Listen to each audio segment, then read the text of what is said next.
anashika hapa town, Mheshimiwa Mary Emase. Najua your constituency also. Angoromo iko town. Angoromo iko town. So you are part of this town, karibu. And I think you will take this opportunity to introduce MPs and former MPs. Of course, managing time the way we have talked. Nitamwita.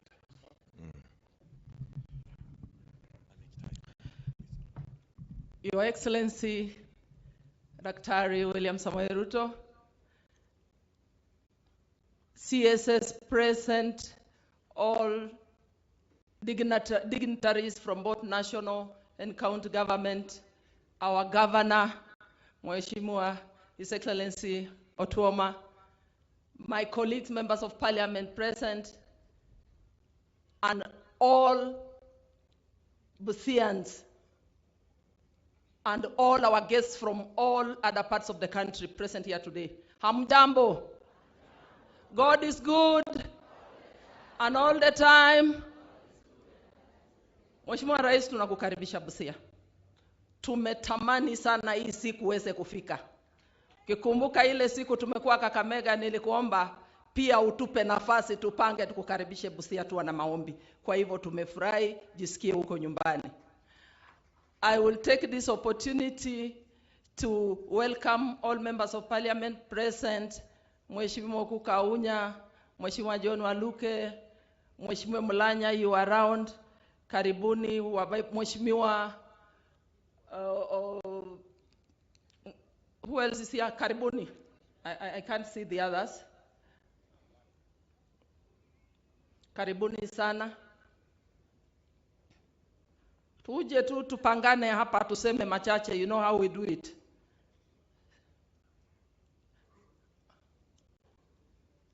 Karibuni sana.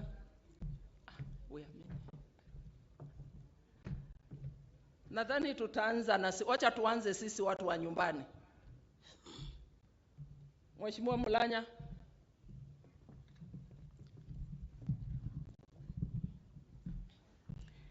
Your Excellency, the President of the Republic of Kenya, ministers present, governors, our church leaders, and all guests, good morning. I hope it's a morning. Sorry. Yes, it's an afternoon. Thank you. My name is Geoffrey Mulanya, MP Nambale, na wakaribisha wote ambao wamekuja Busia. Wana Busia, kwanza kabla sijaongea neno, niko na ujumbe kutoka kwa our prime cabinet secretary, the Honorable Musalia Mudavadi, who is away on official duty. Amenituma na special message kwamba watu wa Busia mukaribishe rais wetu. Mumekaribisha rais Busia? Mumekaribisha rais kwa niaba ya Musalia? Asante sana, Your Excellency. So, Your Excellency, mine, I just have one word to pass across. Thank you so much for people of Nambale. I spoke with you and your minister Murkomen. Our road, which unaijua mzuri, uliandisha kutoka Bungoma kuja Mungachi. You know it very well. Na Mungu akaweka mipango ikasimama, umekuja kuimaliza. Watu wa Nambale wako hapa, wamefurahi, rais ametumalizia barabara yetu. Number 2, rais, watu wa Nambale na watu wa Butula na watu wa Teso South, Teso North, kuna barabara moja inaunganisha sisi Busia kuanzia Butula, Nambale, Teso South na Teso North. Wana request baba wa taifa, please, for connection of movement of our people, please consider it. Mengi tutaongea baadaye. Tunaomba watu wetu, siasa iliisha, to support rais wetu, tujenge taifa letu la Kenya. Asanteni sana. Asante sana Mheshimiwa Mulanya. Wacha sasa tusikize kutoka kwa Mheshimiwa Kukaunya, mbunge wa Teso Kusini. Teso Kaskazini.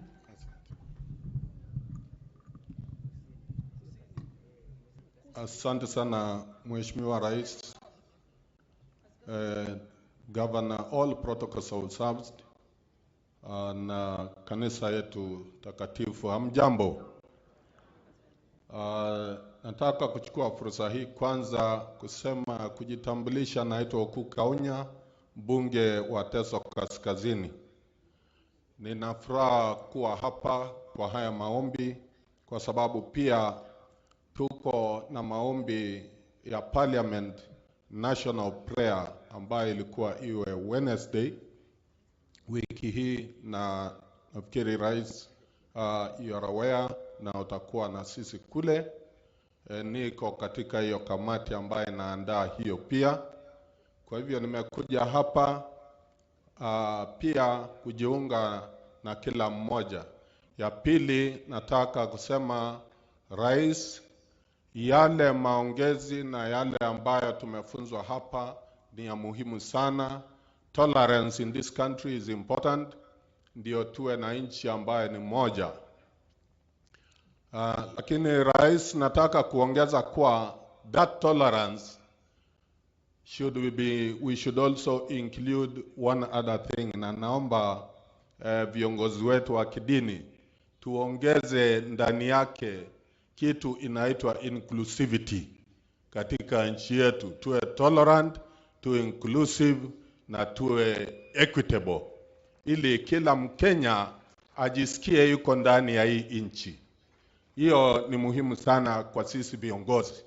Nasema hivyo kwa sababu Rais wetu, bila umesikia speaker akisema, eneo hii kidogo kwa vitu chache tunajisikia kama tumesaulika.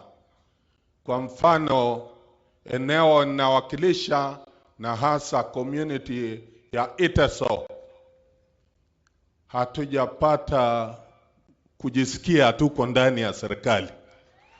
Hata angawa Wateso katika Busia nzima walijaribu wakati huu, wakatuma Mheshimiwa Mary, tukangojea kama tutaona waziri, hatukuona. Tukangojea PS, hata kijana yetu tulisikia alikuwa kwa list mpaka saa 4, jina ikapotea. Bahati mbaya tena tunapoteza pia vijana wetu. Kuna kijana yetu mmoja alikuwa anasimamia NSSF akaenda. Iko mwingine tulitarajia ataingia kule KPA, tukaona sijui ameingia wapi. Rais, sisi tunataka kukuomba kwa unyenyekevu, angalia hii mambo ya inclusivity. Wateso wajisikie wako ndani ya serikali yako kwa kutupatia appointment. Nimesikia hata PS yako moja ameresign. Naona iko nafasi kule. Lakini najua kwa hakika ukirudi huko utafikiria area hiyo. Ndio tukiongea kama viongozi tunajua pia tuko ndani. Kwa hivyo tolerance, inclusivity na pia equity. Ya mwisho nataka tu kusema mambo ya boda, tuna shida kubwa ya usongamano ya magari. Tungetaka Malabo boda, kwa mfano waziri wako tulikuwa na yeye jana, waziri Murkomen, aliendesha gari kutoka Eldoret akipitia hiyo. Uzuri alijionea mwenyewe. Tuna shida ya msongamano ya trailer, sio kwa sababu imeshindikana mambo ya biashara ama barabara ni namna gani. Shida kubwa ni kuwa barabara hiyo ni ndogo, inahitaji dualing kuanzia Kimait mpaka Malaba. Ikiwekwa dualing utakuwa umesolve kiwango kikubwa. Pili, KPA ina shamba ekari 25. Ilikuwa imepangiwa mwaka jana, ikawekwa pesa na arifiwa ya kutengeneza trailer park, a modern trailer park. Lakini hiyo haikufanyika. Tunakuomba ukiweza kutusaidia kwa upande hiyo, itapanua pia biashara na pia vijana yetu ambayo wanafanya clearing and forwarding, ambayo Rais unajua wamekuwa disadvantaged. Wengi wamepoteza kazi kwa sababu ya East African Protocol ambayo imetransfer biashara nyingi kwa upande ile ingine. Tunaomba kwa upande hiyo ili vijana wapate ajira, utusaidie rais kwa upande hiyo. Nataka kukushukuru na pia kusema karibu eneo hii ya Busia. Thank you Mheshimiwa Kaunya. Sasa wacha tusikie kutoka Mheshimiwa Joseph kutoka Butula, mbunge wa Butula. Oyula, karibu zungumza na watu.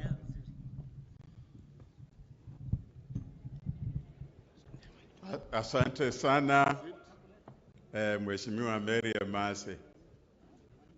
Mheshimiwa Rais Daktari William Samoei Ruto, all the governors who are here, waziri, wajumbe na wageni wote, hamjambo.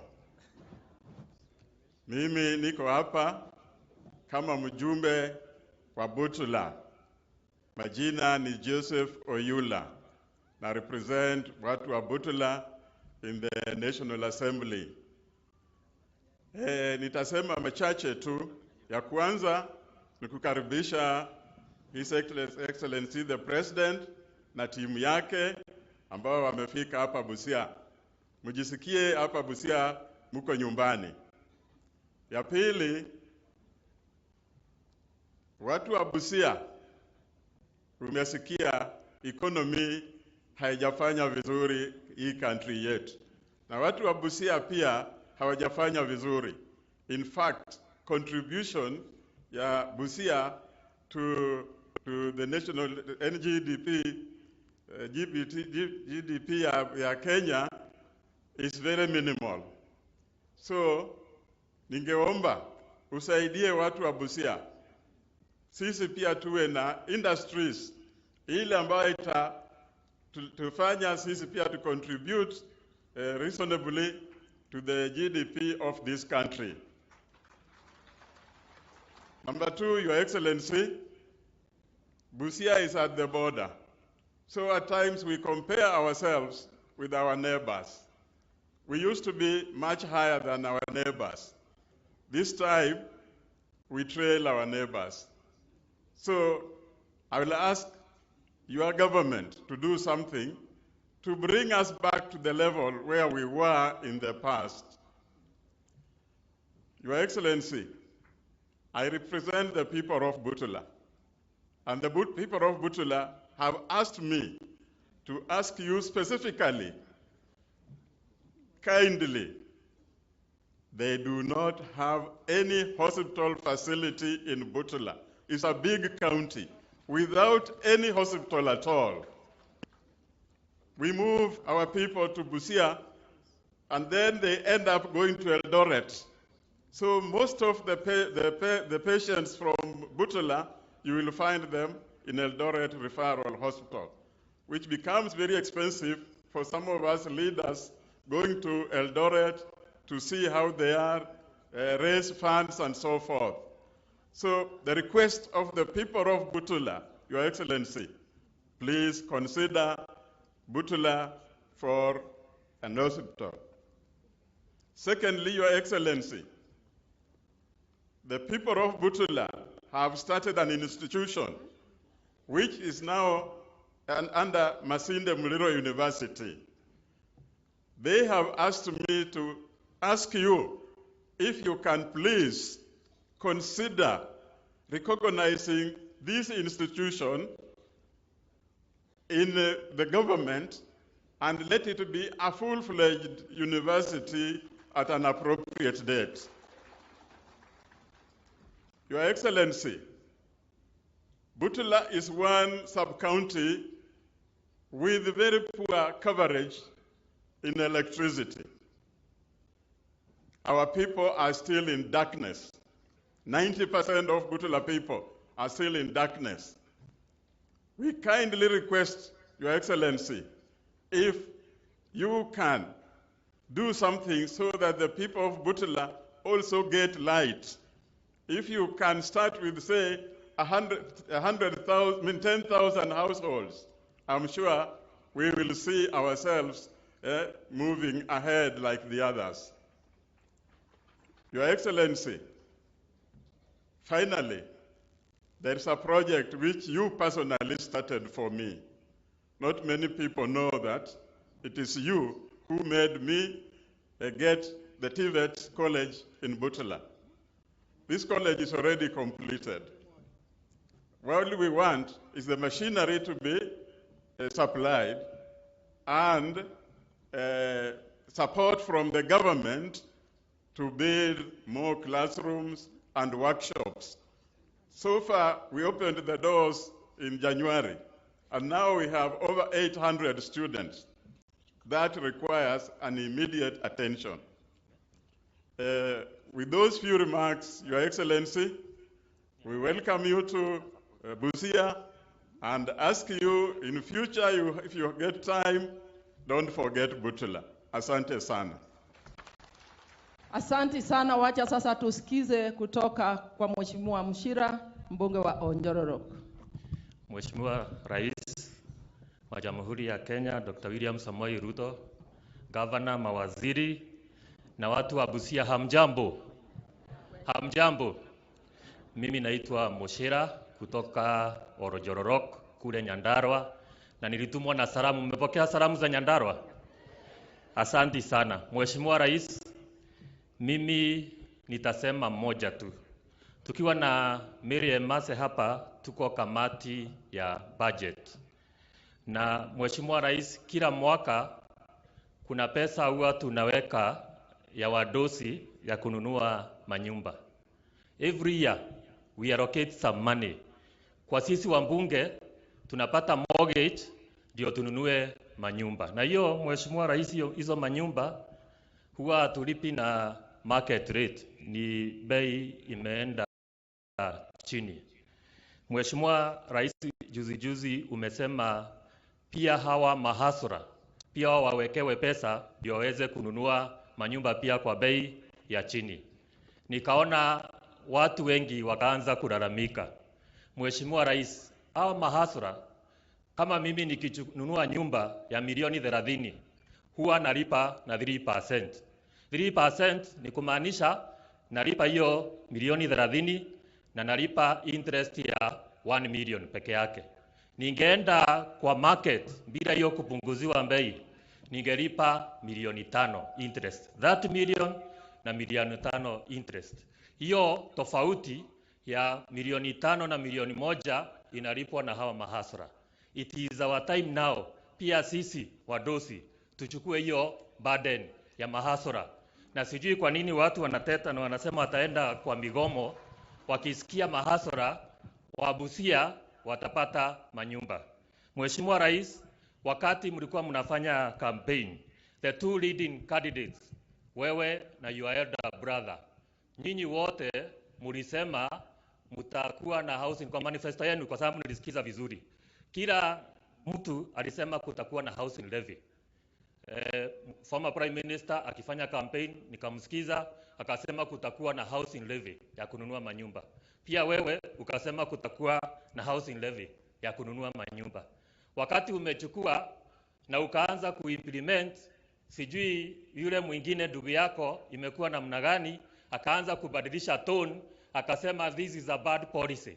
It was a good policy when he was campaigning, but when you implement it becomes a bad policy. Mheshimiwa Rais, mimi nakuomba endelea na hiyo policy, and we are going to support you because we want the hustlers to own houses. Finally, Mheshimiwa Rais, unajua kumeambiwa maneno mingi, maneno ya hii finance bill. Kuna watu wakiambiwa wa describe mtu, kama wakiambiwa describe MK hapa, rafiki yangu, watasema tu mabaya yake. Ni vizuri pia tuseme mazuri ya this finance bill. Mheshimiwa Rais, cause niko kwa hiyo kamati ya budget, it's good to tell these people that tumeongeza tax ya importing furniture from China. Kwa sababu kwa nini tuende furniture kule China? Hii kiti umekalia tuchukue China, wakati tunaweza chukua kwa mtu wa Busia hapa ndio apate kazi na to create employment. Mheshimiwa Rais, tumeongeza tax, we are proposing kuongeza tax kwa paint, hii rangi ya kupaka. Hati hii rangi tunaendea China, tunaendea wapi, tunapelekea wa China pesa na tunaweza create hiyo rangi hapa and we create employment. How else do we create employment? Kama utaendea rangi kule China, ukuje uweke store hapa uandike watu wawili. Well, tungekuwa na factory, we are going to employ hundreds of our youth kufanya hiyo kazi. Mheshimiwa Rais, it also going to say in the finance bill, umepunguza tax ya gas, LPG, kwa hii finance bill. Ndio ile ulisema bei ya gas iende chini, itoke kutoka juu iende chini. Mheshimiwa Rais, ningesema mengi, lakini kwa sababu wakati, wacha nisimamie hapo, na nasema watu wa Busia, let's support this government. Hakuna njia ingine ya create employment, ni kusupport serikali, tujenge manyumba, to create jobs for the youth. Asante sana na Mungu awabariki. Asante sana Mheshimiwa Mushira. Sasa mniruhusu ni balance kidogo gender. Nakaribisha Mheshimiwa Susan Ngugi, Women Rep wa Tharaka Nithi. Asante. Thank you Mheshimiwa Rais. Wachungaji wote, viongozi wote ambao wako hapa, Wabusia wote, hamjambo. Bwana Yesu asifiwe. Mulibala, mulimoyo. Asante. Mimi naitwa Susan Ngugi wa Mwindu, woman representative wa kule Tharaka Nithi, kwenye huwa tunaita the stronghold. Huko kama kura zijafika pale Anniversary Towers, mwezi jua nani amepita. Mheshimiwa Rais, langu ni kushukuru siku ya leo. I want to say that it is my happiest Sunday tangu nichaguliwe mjumbe wa Tharaka Nithi.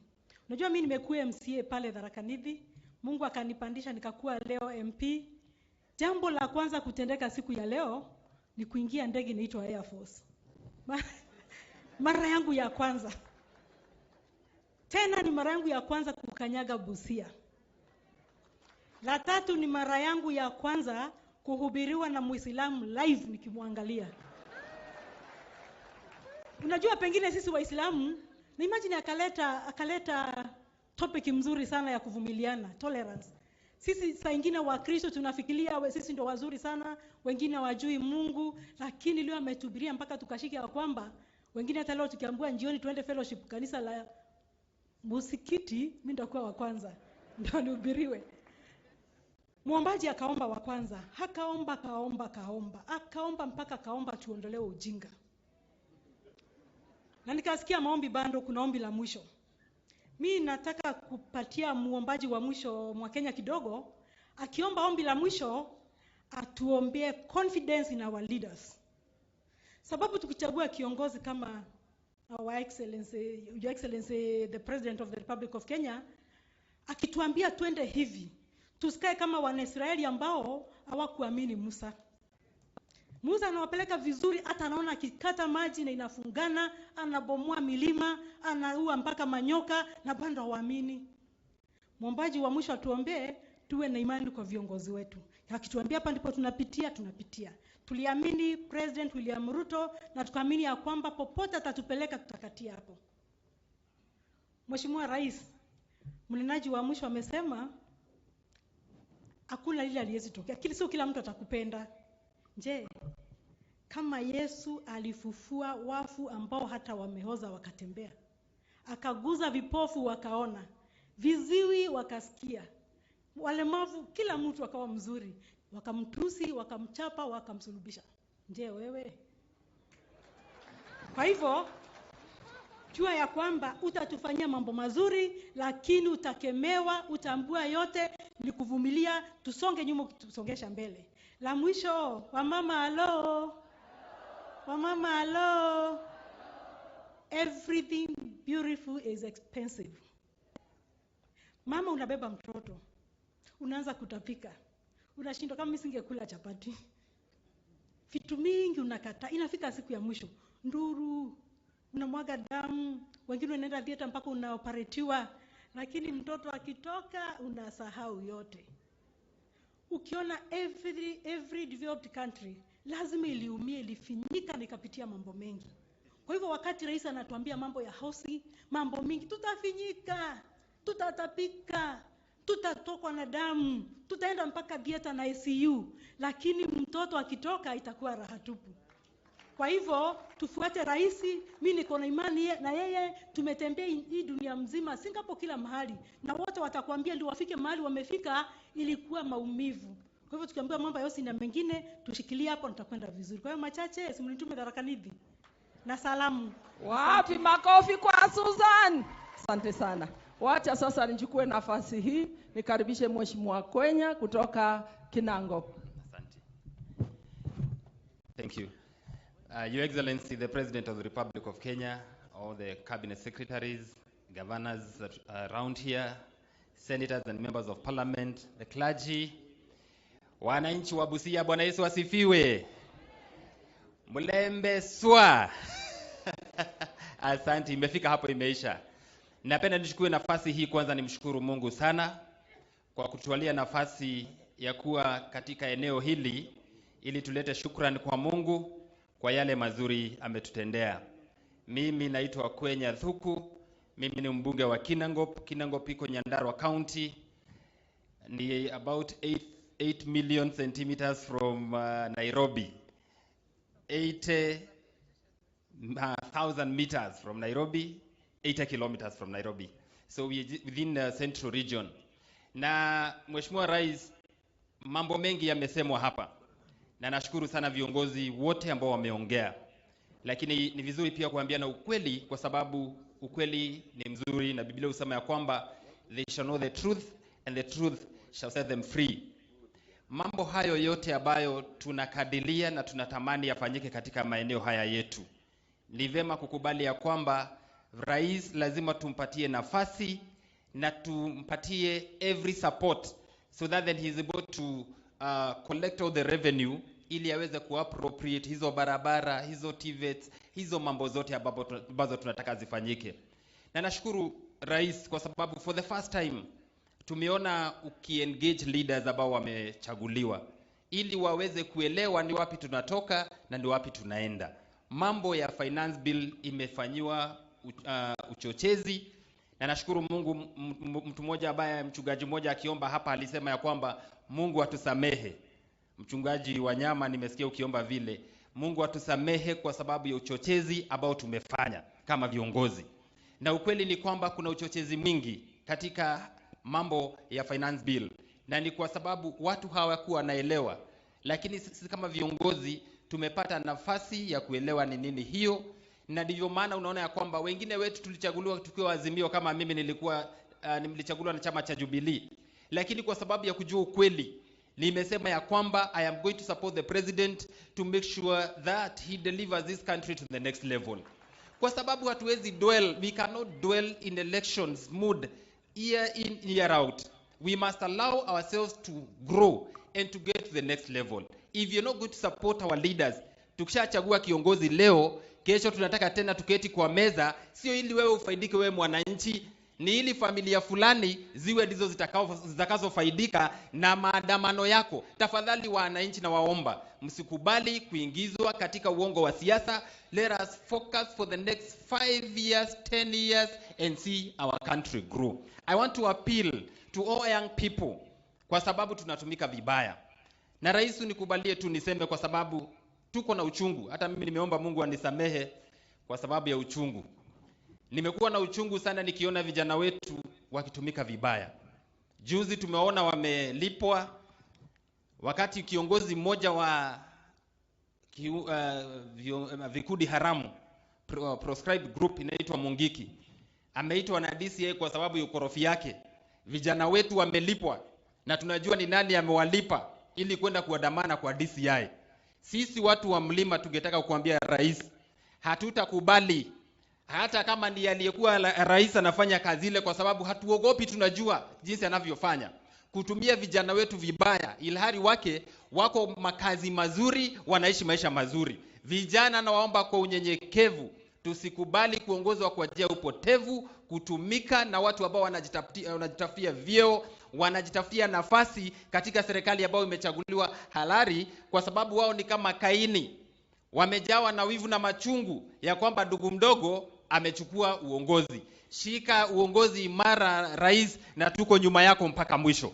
Mimi sitaki nipitishe pale, lakini ningaliomba kiongozi aliyekuwa wa Jubilee, Mheshimiwa mstaafu Rais Uhuru Kenyatta, tafadhali kubali ya kwamba rais ni William Ruto, na itakuwa hivyo for the next 5 years and even 10 years kwa mapenzi ya Mungu. Kwa hayo mengi, Mungu awabariki sana. Asante sana mheshimiwa. Wacha sasa tusikize kutoka kwa mheshimiwa Beatrice Adagala, women rep wa Vihiga. Bwana Yesu na asifiwe. Busia mulio. Mulibalamu.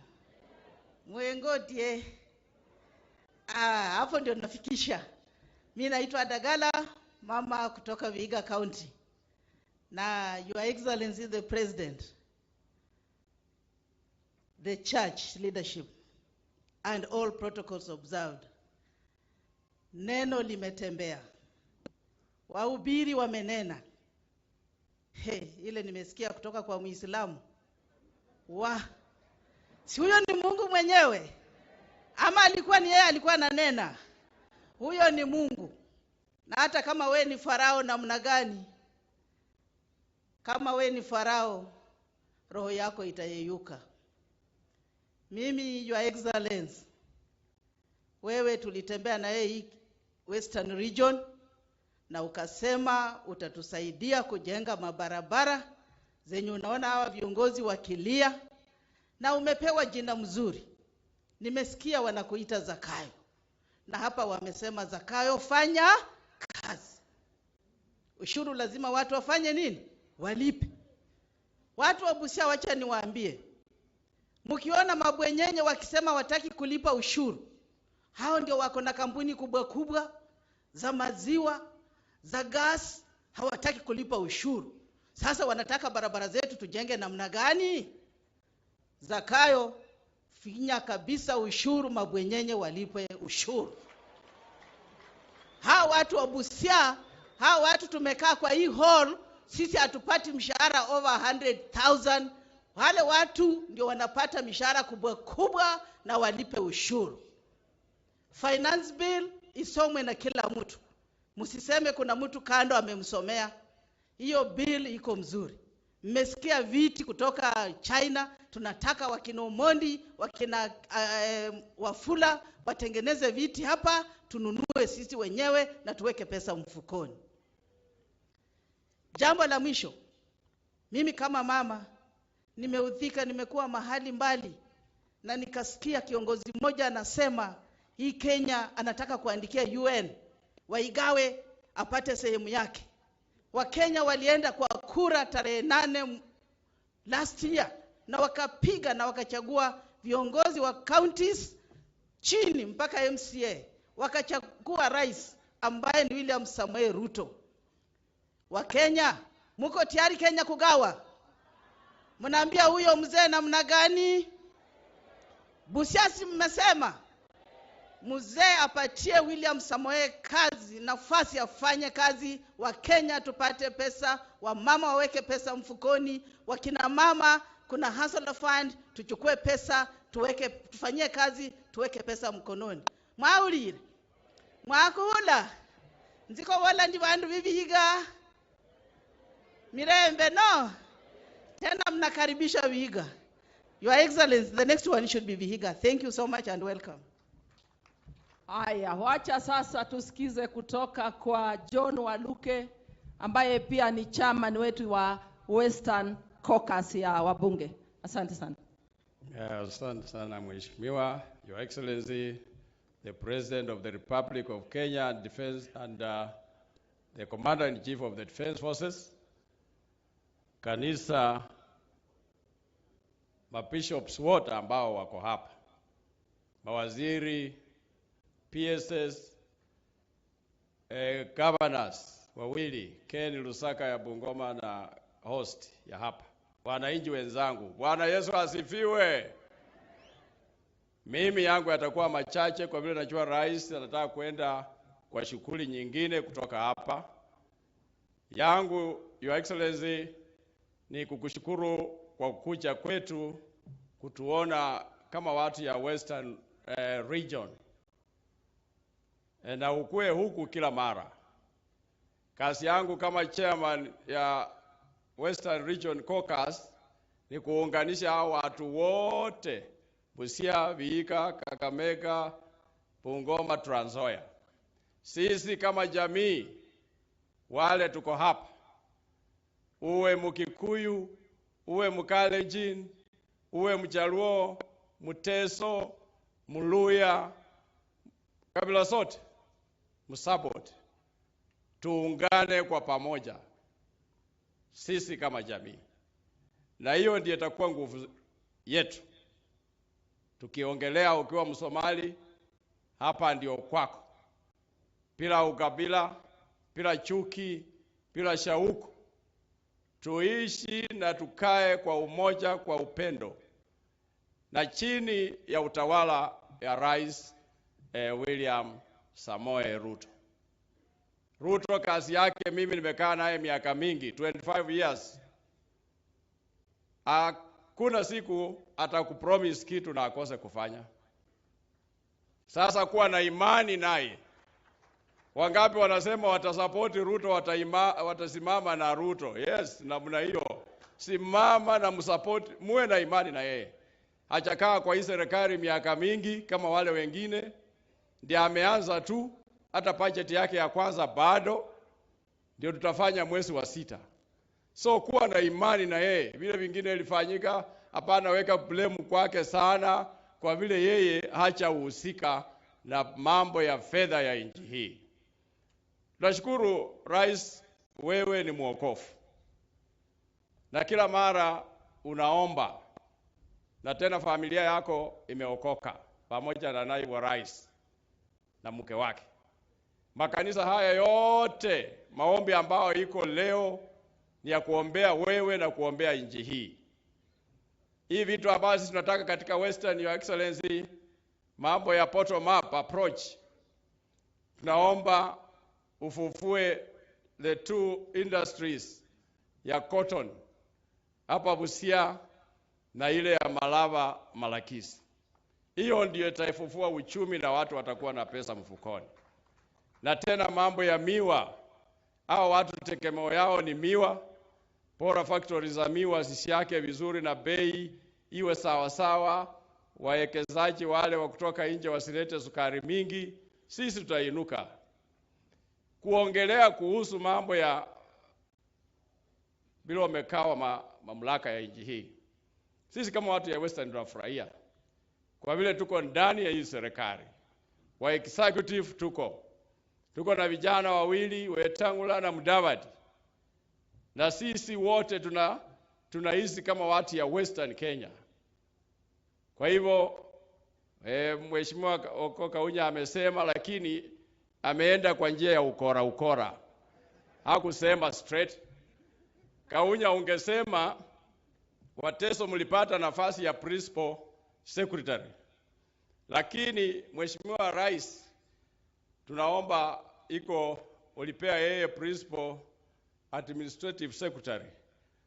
Utoe hiyo kakitu administrative ili wajisikie wako na PS. Hiyo tu kakitu kadogo ndio wanataka, na wamekuwa wakinielezea hivyo lakini hawataki kusema ukweli. Utoe hiyo administrative secretary, alafu wakae wakijua wako na permanent secretary.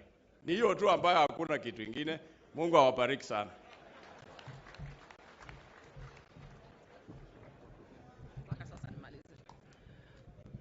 Thank you, Your Excellency. Asante sana na karibu tena.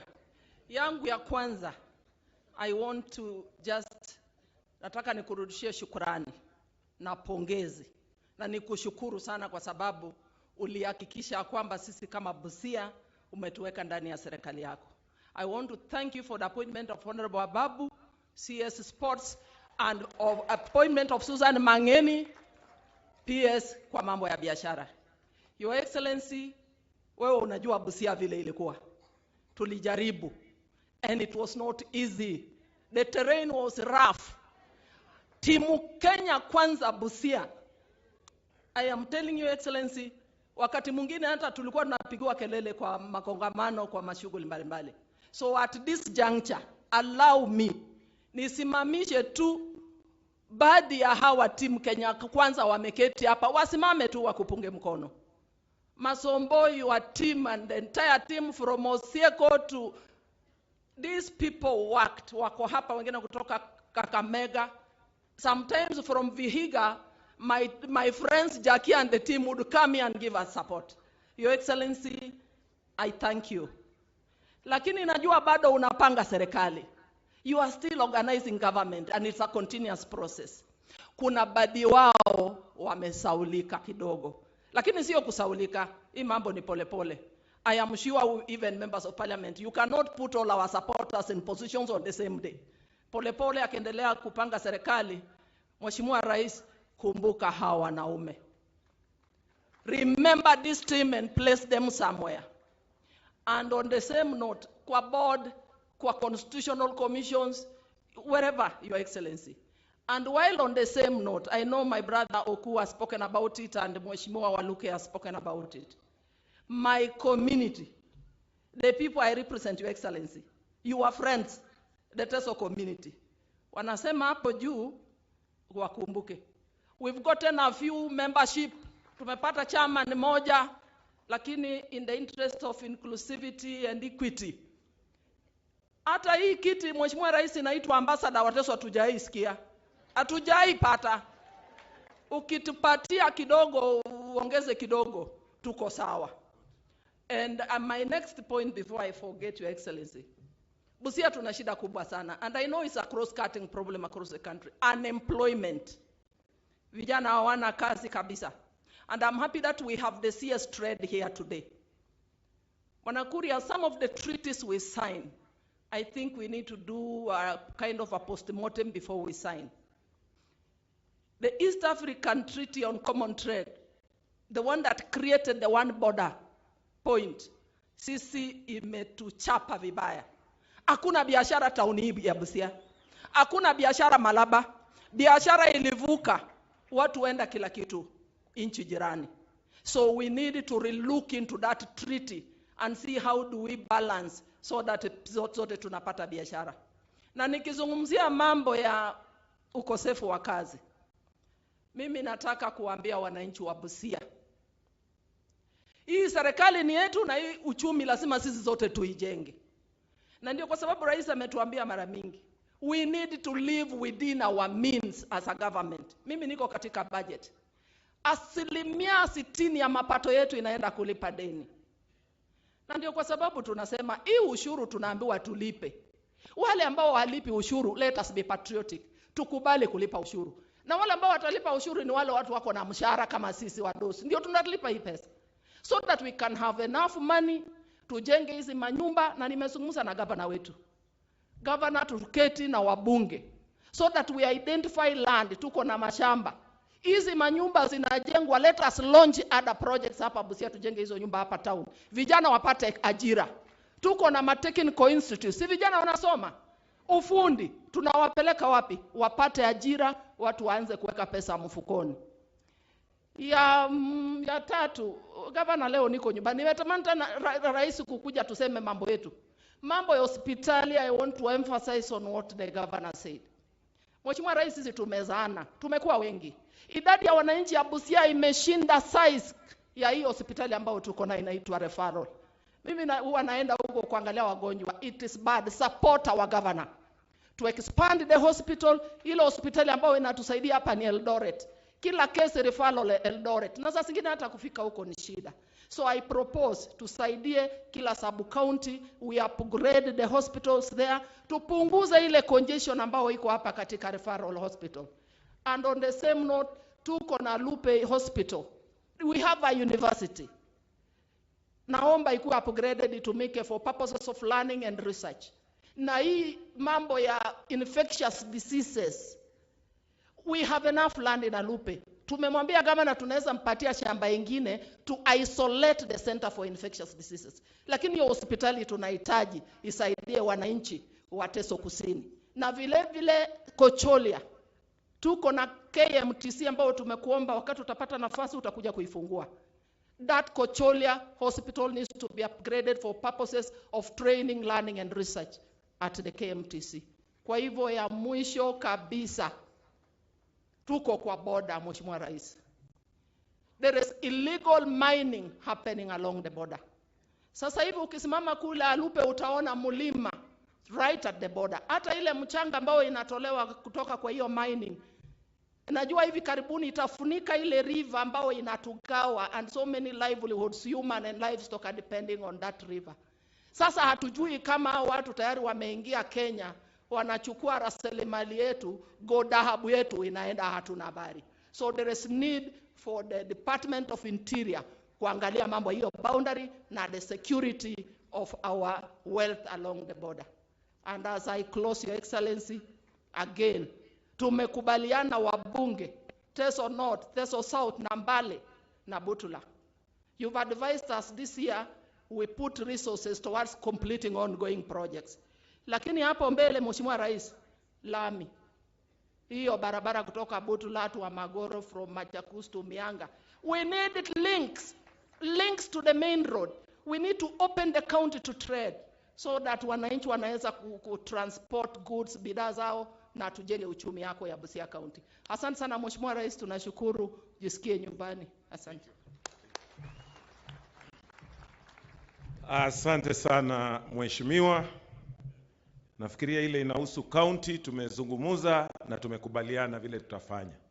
Wacha sasa nichukue nafasi hii nimuite seneta yetu Okia Omtata. Karibu Senator.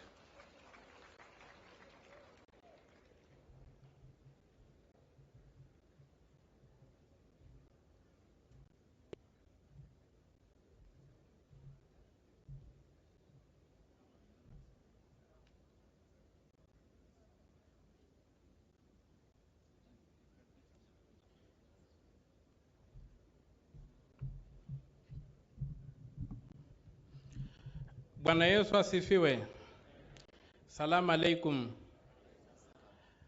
Mheshimiwa Rais Dr. William Samoei Ruto, viongozi wa kanisa, ndugu zangu ambao mmekuja hapa kwa maombi, na Wakristo wenzangu, Waislamu wenzangu, na wale wote ambao wanaabudu ambao wanaabudu kwa jina la Yesu Kristo, na wasalamia. Hamjambo. Ni vigumu sana kuongea baada ya kusikia injili kama yenye tumesikia leo, lakini nitasema kwamba Rais, Mheshimiwa Rais, langu kwanza ni kushukuru kwa kutupatia huu mradi wa Industrial Park pale Nasewa. Huo mradi naamini ya kwamba ukifaulu, na najua utafaulu, mambo ya barabara, mambo ya maji, mambo ya nini, najua ya kwamba itakamilika, because naamini kwamba Industrial Park is an ecosystem. It's not a single project. It's an ecosystem. Na other than vile watu wameongea, Busia inahitaji an earth station ya Kenya Power. Mtukufu Mheshimiwa Rais, tukipata stress kidogo kwa national grid, au ndugu zetu wa upande huu ambao wako na earth station wanazima, Busia inakaa kwa darkness. Tutaomba as part of Nasewa utuletee hiyo earth station, tuweze kuwa na earth station. Na Mheshimiwa Rais, katika kitabu cha Psalm tumeandika kwamba God always hears the righteous. Na pia tumesikia mahubiri ya leo, na mimi pia nilikuwa nafundishwa kwa mhubiri. Father Langiri tulikuwa class moja na yeye. So mimi pia mtaniruhusu nihubiri kidogo leo. Na kuhubiri kwangu nitaanza kwa kitabu cha Ufunuo, Genesis. Kitabu cha Mwanzo, Genesis. Kile kitabu cha Genesis, Mungu alimuumba Adamu na akamwambia auchukue mamlaka juu ya yote ambayo alikuwa ameumba. Mungu hakumwambia binadamu achukue mamlaka juu yake mwenyewe. Mungu alimpa binadamu sheria. Na pale binadamu alipovunja sheria, akapoteza paradiso. Na Mungu hakumuuliza Adamu uko na nini. Lakini kwenda mbele, unaona Mungu, ukimuomba Mungu, huwa anakuuliza uko na nini. Kunaona nabii Elisha kwa kitabu cha Kings, alikuwa huyu, kuna huyu widow alikuwa anataka kupigwa auction. akamlilia Elisha. Elisha akamuuliza uko na nini? Akamwambia kwamba ako na mafuta kidogo, na akamwambia nenda kwa majirani zako uombe mitungi ujaze mafuta na ukauze, na yenye tabaki itakuwa yako. Ukija Musa aliulizwa uko na nini? Akamwambia niko na fimbo, na hiyo fimbo ikafanya kazi. Tukaja ukiona katika Yesu miujiza yake nyingi kama ile ya kulisha watu, aliwauliza muko na nini? Wakasema tuko na samaki na mikate. Akafanya muujiza. Pale Kana akasema muko na nini? Wakawa na maji, wakajaza kwenye mitungi. Na kila mara Mungu anatuuliza tuko na nini. Sasa hapa Kenya leo tunalia na tunaulizwa tuko na nini. Na Mheshimiwa Rais, mimi nakwambia uko na sheria. Tuko na sheria na tufuate sheria. Watu wameongea hapa mambo mengi, na unajua huko nyuma hii housing bill, hii housing tax. Hii sio mara ya kwanza kuja. Hata mzee Uhuru alileta, na ni mimi ni mmoja wale tuliichapa mpaka ikarudi kuwa voluntary. Na nimemaliza kusoma bajeti yako Ijumaa. Nimeisoma kila kipengele Ijumaa. Ina maneno mazuri, ina maneno mabaya. Watu wasikudanganya hapa ati kila kitu iko sawa. Na yale maneno mabaya ambayo yako pale mengi inafuruga katiba. Bwana Rais, wewe ni rafiki yangu, hata unakumbuka ile mambo yanasewa ikianza, nilikuja kwa ofisi yako Transnational House. Nikakupata huko na Bwana Ole Kaparo. Tukaongea, nikakwambia nataka kwenda kotini na naenda kupanda bus ya jioni niende Bungoma ni file case. Ukani encourage, ukachukua shilingi 30,000 ukanipatia, akasema tumia hii ikusaidie. Huku jua nilikuwa na shilingi 2,000 peke yake. Na nikaenda na tukafanya hiyo kesi, ikaendelea miaka 8.5 na kiwanja ndio yake kilirudi kwa serikali. Na tena wewe sasa ndio unajenga industrial park. So safari ya Nasewa ni safari yako. Ulichangia pakubwa. Kwa sababu nilikuwa na shilingi 2,000 ukanipa shilingi 30,000, sio ilibadilisha mambo.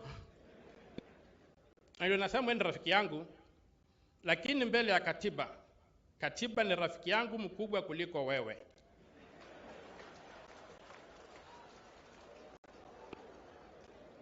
Na nimeangalia finance bill, na finance bill inafuruga katiba kwa vipengele kama 6. Na mimi nakuomba waheshimu katiba, wazitoe, kwa sababu wasipozitoa tunaenda kukabiliana kotini. There is nothing to complain about, but there's everything to fight for. But let us avoid that fight. Let people not fool you here. Let people not deceive you. There are issues in that katiba where even the Supreme Court has pronounced itself that need to be honored. We have things in that katiba kama hii housing levy. Ilikuwa kwa ile nyingine, na mimi ndio nilienda kotini nikaichapa mpaka ikarudi kwa voluntary. Sasa mnataka tena nirudi kotini? Bwana Rais, tafadhali turahisishe, tunataka kuunga mkono. Mimi nakuunga mkono, nataka utawale kila nchi ya Kenya, because if you succeed, and I always pray for you when I wake up in the morning, among the intercessions I make, I pray for you as the President of Kenya to succeed. Because if you succeed, Kenya is better off for everybody. But Your Excellency, if you fail, we all fail. So I pray for you, I pray for the Pope, and I pray for religious leaders in my intercessions. So please, I plead with you. I've already prepared a petition to go to court. But when I heard you are coming to Busia, I did not find it last week. I held on. I pray that we look at this bill, if we can avoid having to go and fight in court, we avoid. But if people are coming here to say that everything is okay and what have you, then next week we shall be fighting in court, and it's bad for friends to fight. Thank you, Your Excellency, and God bless you.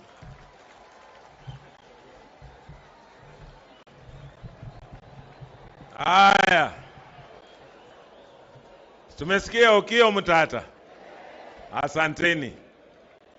Sasa, kabla sijaenda kipengee kingine, nitatambua watu kidogo, lakini in case I have not seen you, because of time, utanipa radhi. Nataka kutambua my predecessor, ambaye alikuwa gavana wa Busia, ndugu yangu Sospita Odeke Ojamong. Nataka pia nichukue nafasi hiyo kutambua yule ambaye tulishindana naye na mkatuamua, na Sheikh Ramadhan amesema tukapeleka mazao yetu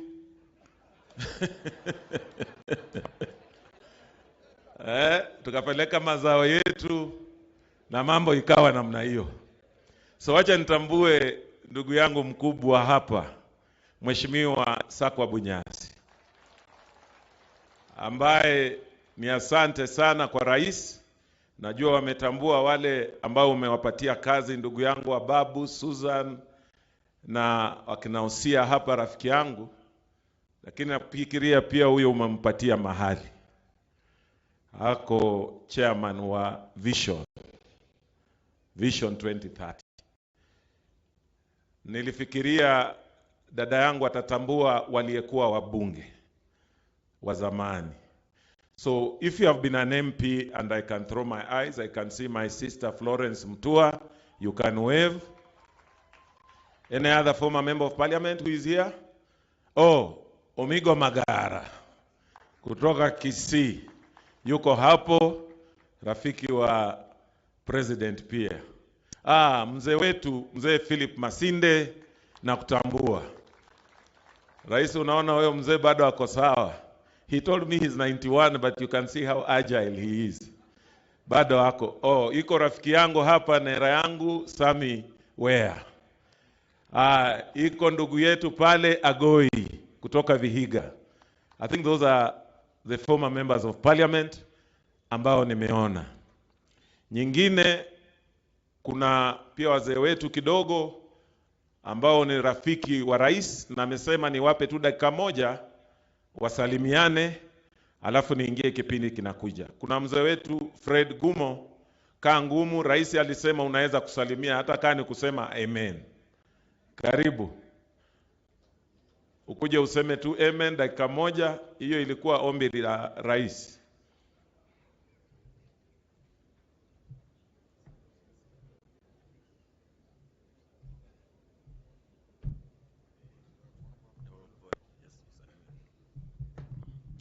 Mheshimiwa Rais,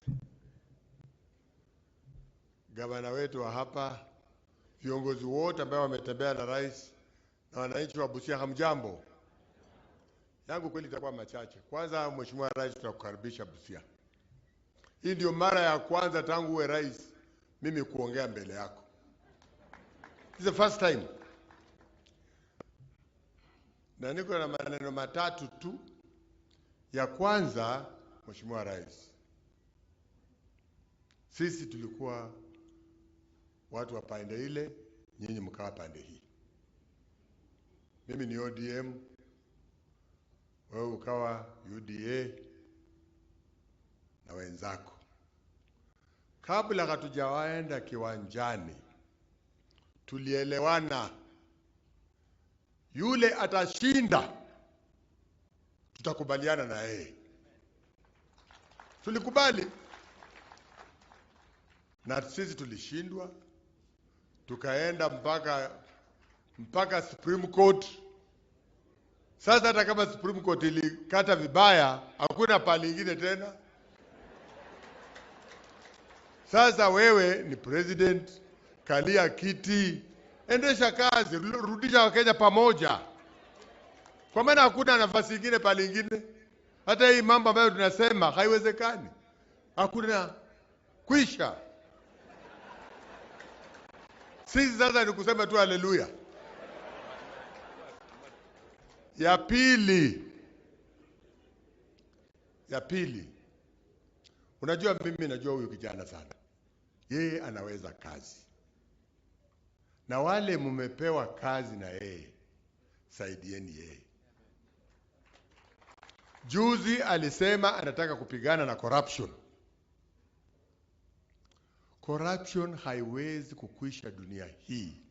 Kama nyinyi ambayo mmechaguliwa na president, nyinyi wenyewe ndio mnakuwa manyang'au. You can only help him.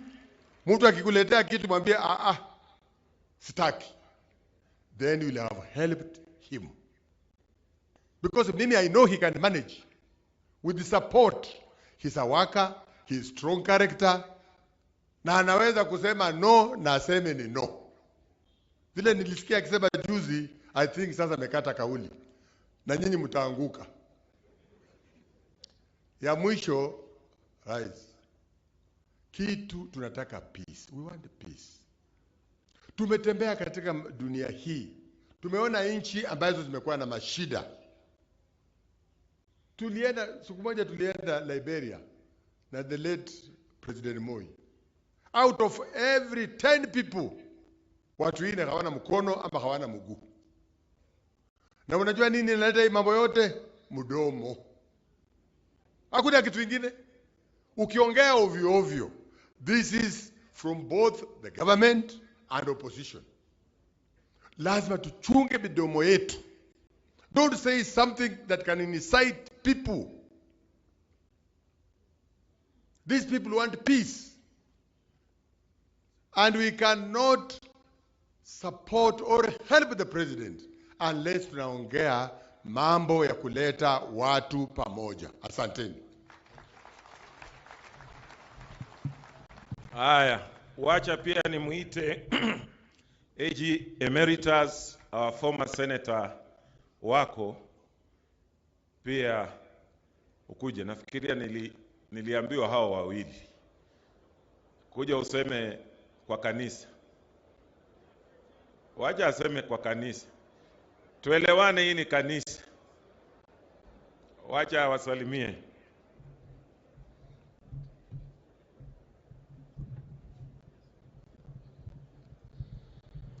Your Excellency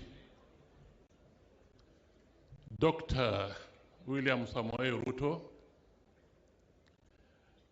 the governors who are here, I recognize the governor of our neighboring county, Peter Lusaka,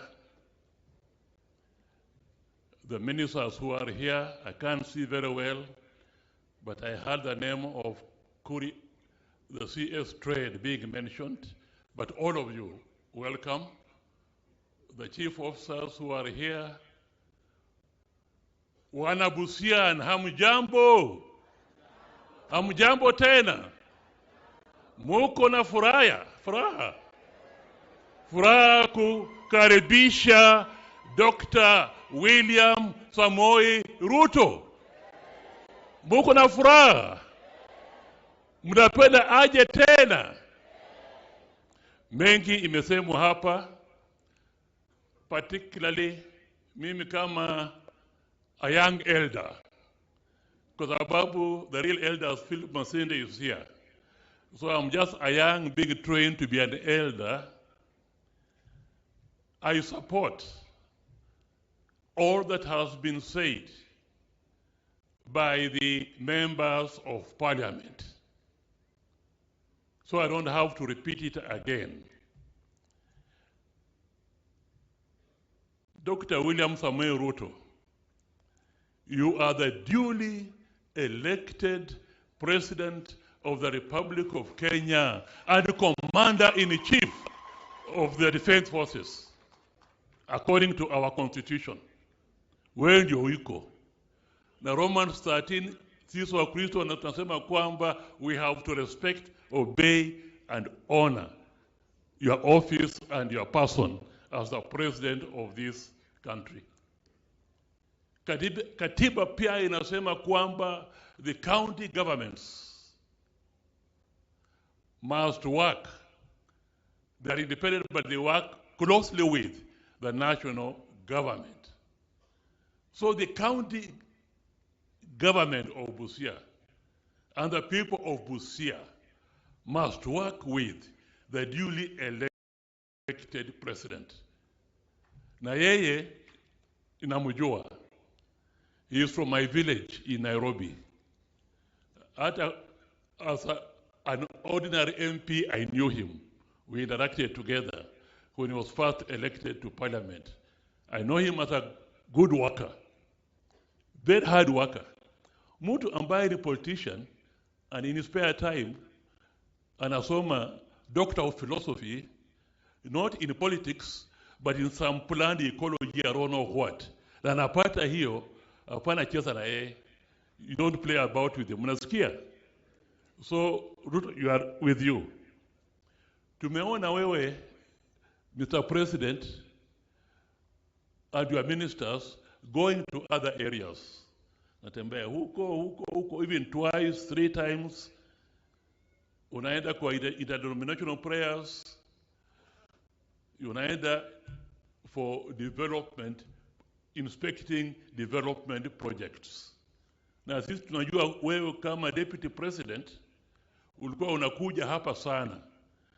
You came here many times inspecting development projects. Sasa tunataka that tradition iendelee kama president. Wewe unakuja hapa. Leo ilikuwa siku ya prayers, isn't it? Tunataka yeye aje hapa now on a developmental tour of Busia. Ili tumuuliza maneno on the ground. Mnataka namna hiyo? Do you want me as an elder to invite him? Aje hapa Busia. Maombi iko, lakini sasa attention iwe kwa development projects. Uende Teso North, uende Teso South, uende Nambale, uende Matayos, uende Butula, uende Finyula, uende huko Budalangi. Now our minister is here, and I want to thank you for having appointed him. I want to thank you for having appointed Susan Mangeni. That lifted Busia up kidogo. Lakini Busia is used to more appointments. We are used to more appointments. Hata kama unaangalia kwa history, uone in this period of Nyayo, how many were ministers from Busia, how many were PSS, how many were chief executives of corporations, utaona. What about this period of Kibaki? How many were ministers? How many? Utaona kwamba Busia is used to that level. So you're still appointing, you know, chances are carving up, uendelee kufanya namna hiyo. I want to thank the pastor, the Muslim Musa, and my bishop for the sermons you gave us today on the issue of tolerance. That was very good. Now, one of the examples of people who are really tolerant ni Yesu Kristo mwenyewe.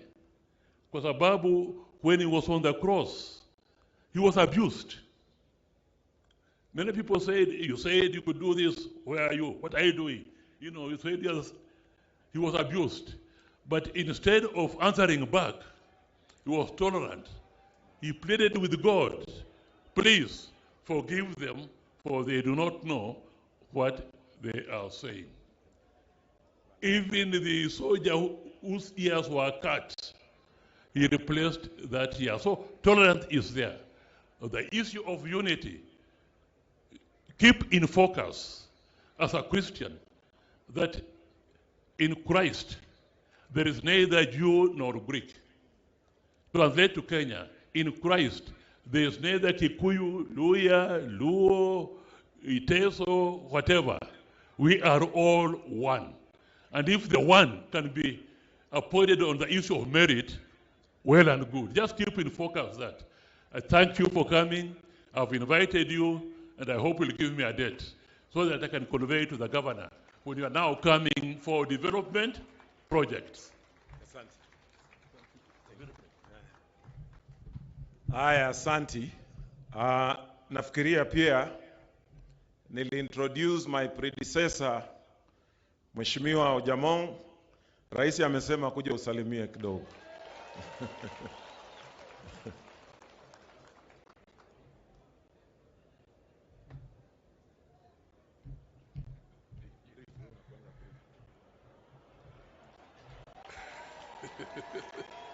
Asanteni sana, Your Excellency the President, Cabinet Secretaries present, and all distinguished guests, awakilagi na watu wa Busia kwa jumla. Hamjambo.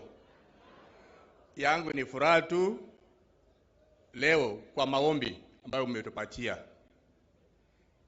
Might be I would not have set my eyes to His Excellency the President until you call these prayers, because it's long since we met. So I want to thank you people very much. Kwa hivyo, Your Excellency, sisi watu wa Busia, we shall support you. Some of us are now tumeokoka sasa.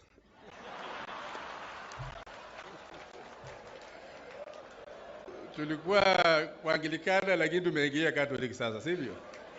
Hata ukiona mzee Guma akisema hivyo, basi tutembee njia nyingine pia. Kwa hivyo wewe rafiki yangu, unajua nyumbani tapigiana masimu, tutembee sasa vizuri kama vijana. Kwa hivyo mimi sina maneno mengi.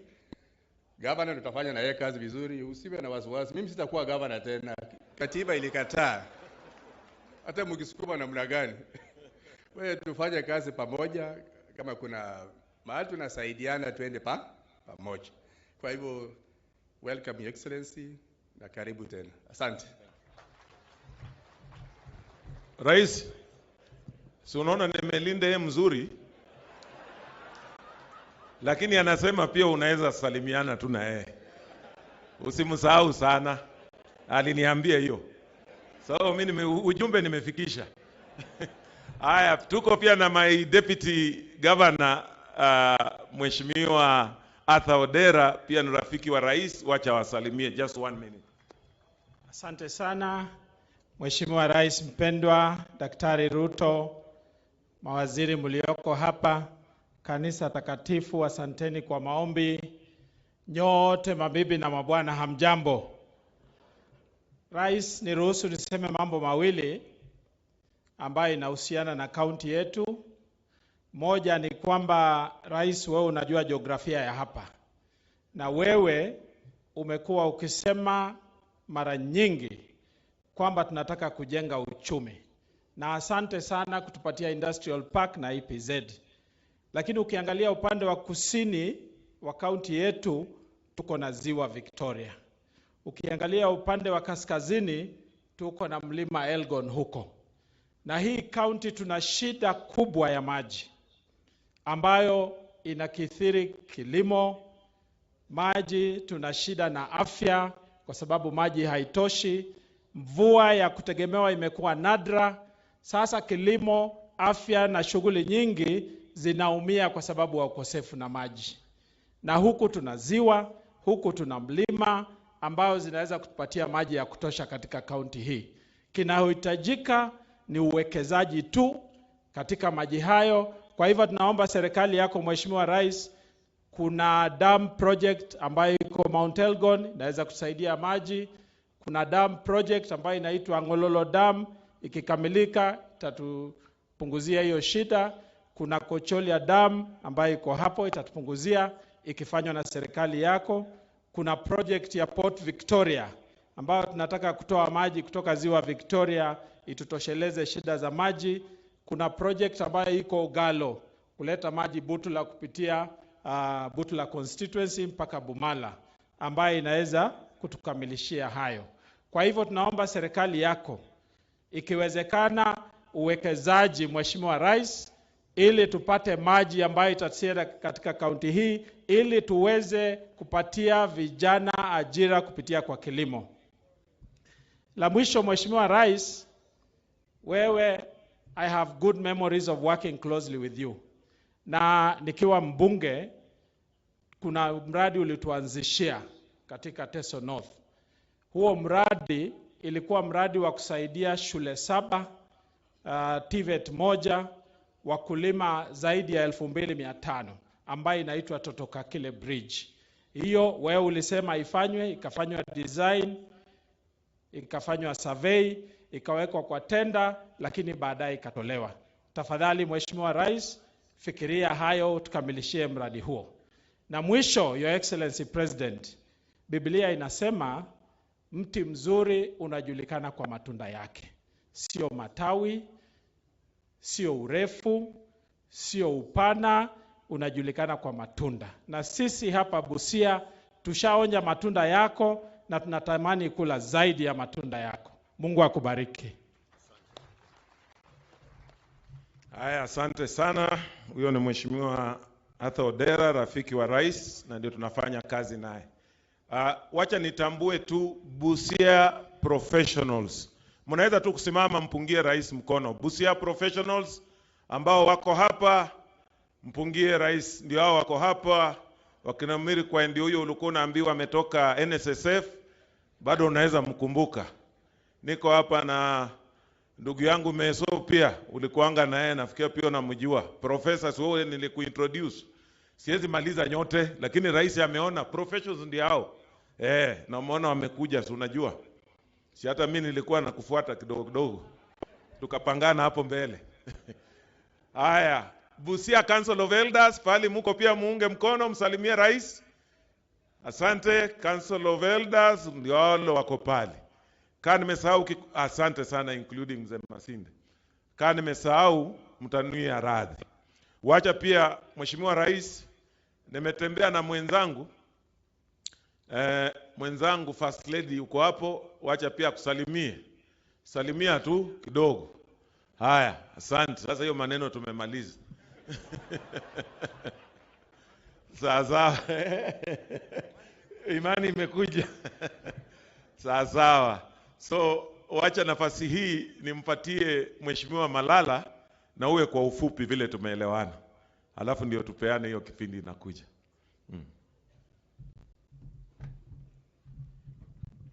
Asante sana. Rais wa Jamhuri ya Kenya, viongozi wote ambao wako hapa. Kwanza rais, ni kusema tu hawa watu wa Busia ni watu wazuri sana. Hawa ndio watu ambao wakati ya maandamano walikataa mambo ya maandamano kabisa, wakaendelea na biashara yao. These are good people, rais.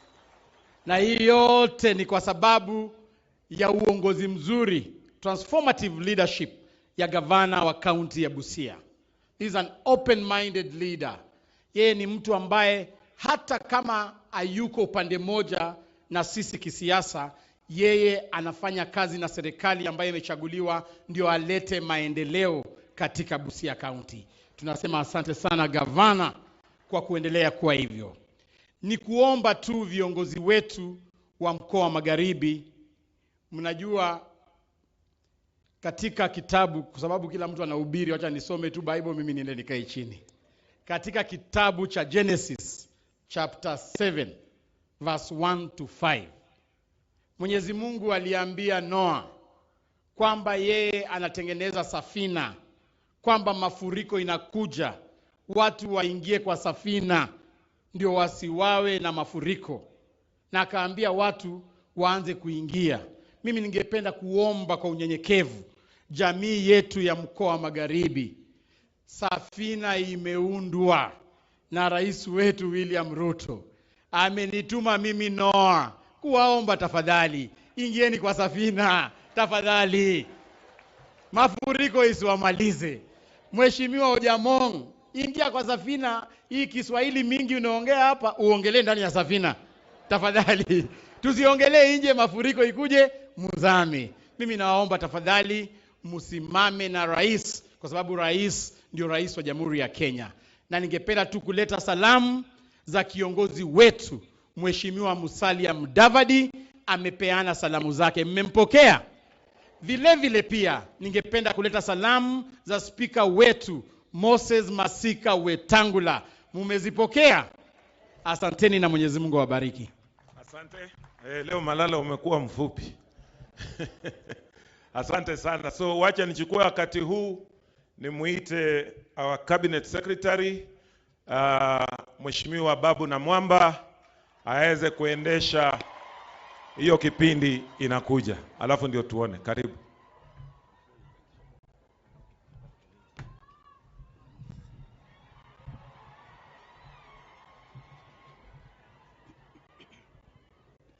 Mheshimiwa Rais, pamoja na muungano wa madhehebu na imani wakiongozwa na Askofu John Okude na Wakristo wote wa Busia, Bwana asifiwe.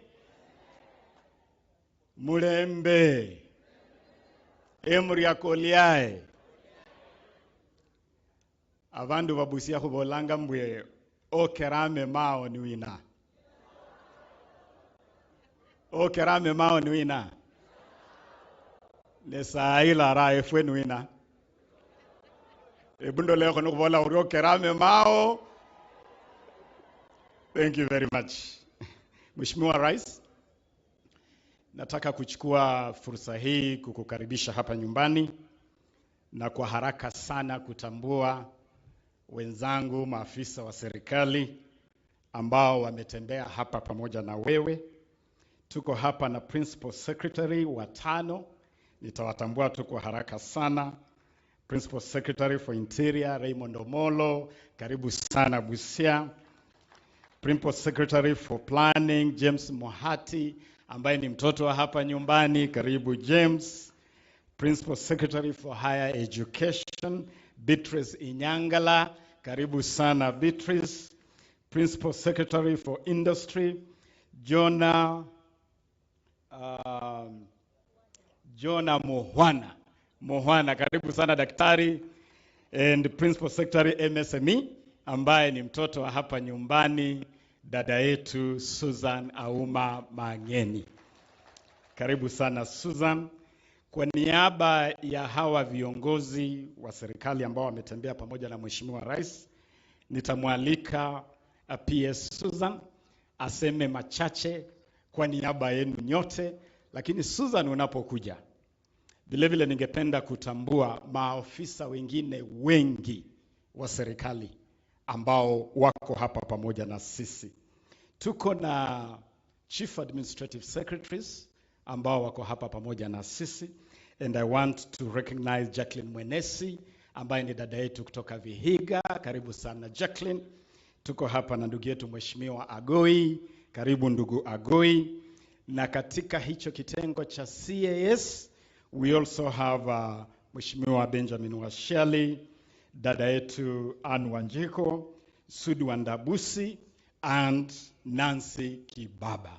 Those are Chief Administrative Secretaries, Your Excellency, appointed from across the length and breadth of this region. In addition to that, now that we are talking about appointments, allow me to recognize a large number of the sons and daughters of Busia who are serving in various capacities in your administration, Your Excellency. Beside myself, whom you have appointed to be a cabinet secretary responsible for youth affairs, the arts and sports, and I thank you, Your Excellency, for the honor and the vote of confidence, and Principal Secretary Susan Mangeni, whom you have given the very important responsibility for MSME. We have other 20 people from Busia serving in government. And I want to mention them by name so that for the avoidance of doubt. Your Excellency, we have Mr. Arthur Osea, who is here with us, Principal Administrative Secretary in Interior, a very senior position. We have our brother engineer Vincent Sidai, who continues to serve at the Kenya Ports Authority. Thank you, Sana Vincent. We have Dr. John Sakwa Bunyasi, who is the chairman of the board of Vision 2030. We have our brother Kelvin Lunani, who serves on the board of the Kenya Yearbook. That is a son of Busia. We have Mr. John Imoite, who you have appointed on the board of Lake Victoria North Water Works Development Agency, that is Mr. John Imoite. We have Madame Petronila Were, who serves on the Lake Victoria North Water Development Authority. Petronila is here with us. We have our brother Moses Mulomi, who serves on the Kenya Cultural Center Board from Butula. We have here Pauline Nagila, who serves on the same board together with Moses of the Kenya Cultural Center. We also have Mr. Moses Amo Oude, who serves on the board of the Leather Development Authority. Vilevile tuko na Pastor John Osimbo, serving on the board of Kenya Film Classification Board. Pastor Osimbo. Tuko vilevile na Joe Halende, who serves on your presidential task force. Joe Halende is right here. Tuko vilevile na Dr. Lillian Apadet Osamong, serving on the Kenya Maritime Authority, a daughter of this county. We have also Francis Okai, serving on Lake Basin Development Authority. Mr. Hudson Ojambo, serving on the steering committee of the WRC Safari Rally. We have Madam Susan Kasiba and Norbert Ouma, two young people serving in our flagship Talanta Hela project. Martha Okochil, serving on the Kenyan National Enterprise Savings Authority. And finally, Dan Emsugut from Teso North, who serves as the technical officer for the same flagship project. In total, Your Excellency, today we have 22 people from Busia County, from Teso North to Budalangi in the south, serving in your government, Your Excellency. And my brother, the honorable member for Teso North, out of these 22, 9 of 22, which is exactly 40.9%, are from the Iteso community. Out of these appointments. And Your Excellency, without belaboring this point, it is important to say that you have made these appointments with absolutely no regard to the number of votes we gave you. Because out of about 300,000 votes cast in this county, we gave you less than 50,000.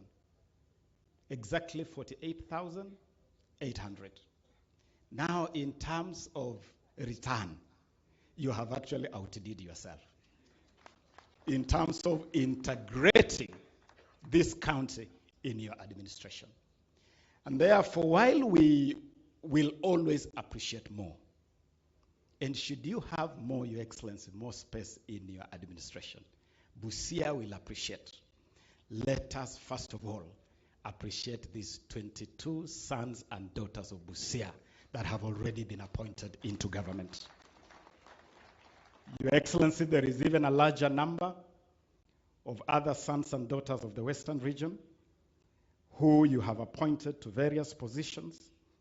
Some of them are here. Allow me, Your Excellency, to recognize the presence of my brother Rashid Echesa, whom we have recently appointed chairman of the Water Towers Authority. My friend David Wamatsi, who serves on the board of Utalii College. My brother Anangwe at the University of Nairobi Council. Madam Sophie Nekoe, who works with me in my ministry at the National Youth Council Advisory Board as the chair of that board. She's also a daughter of this land.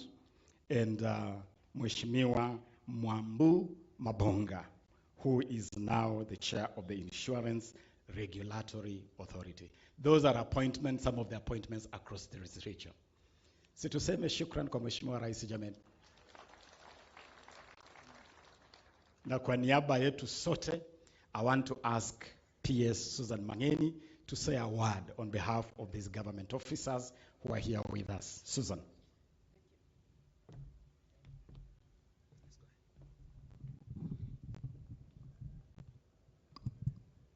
Thank you.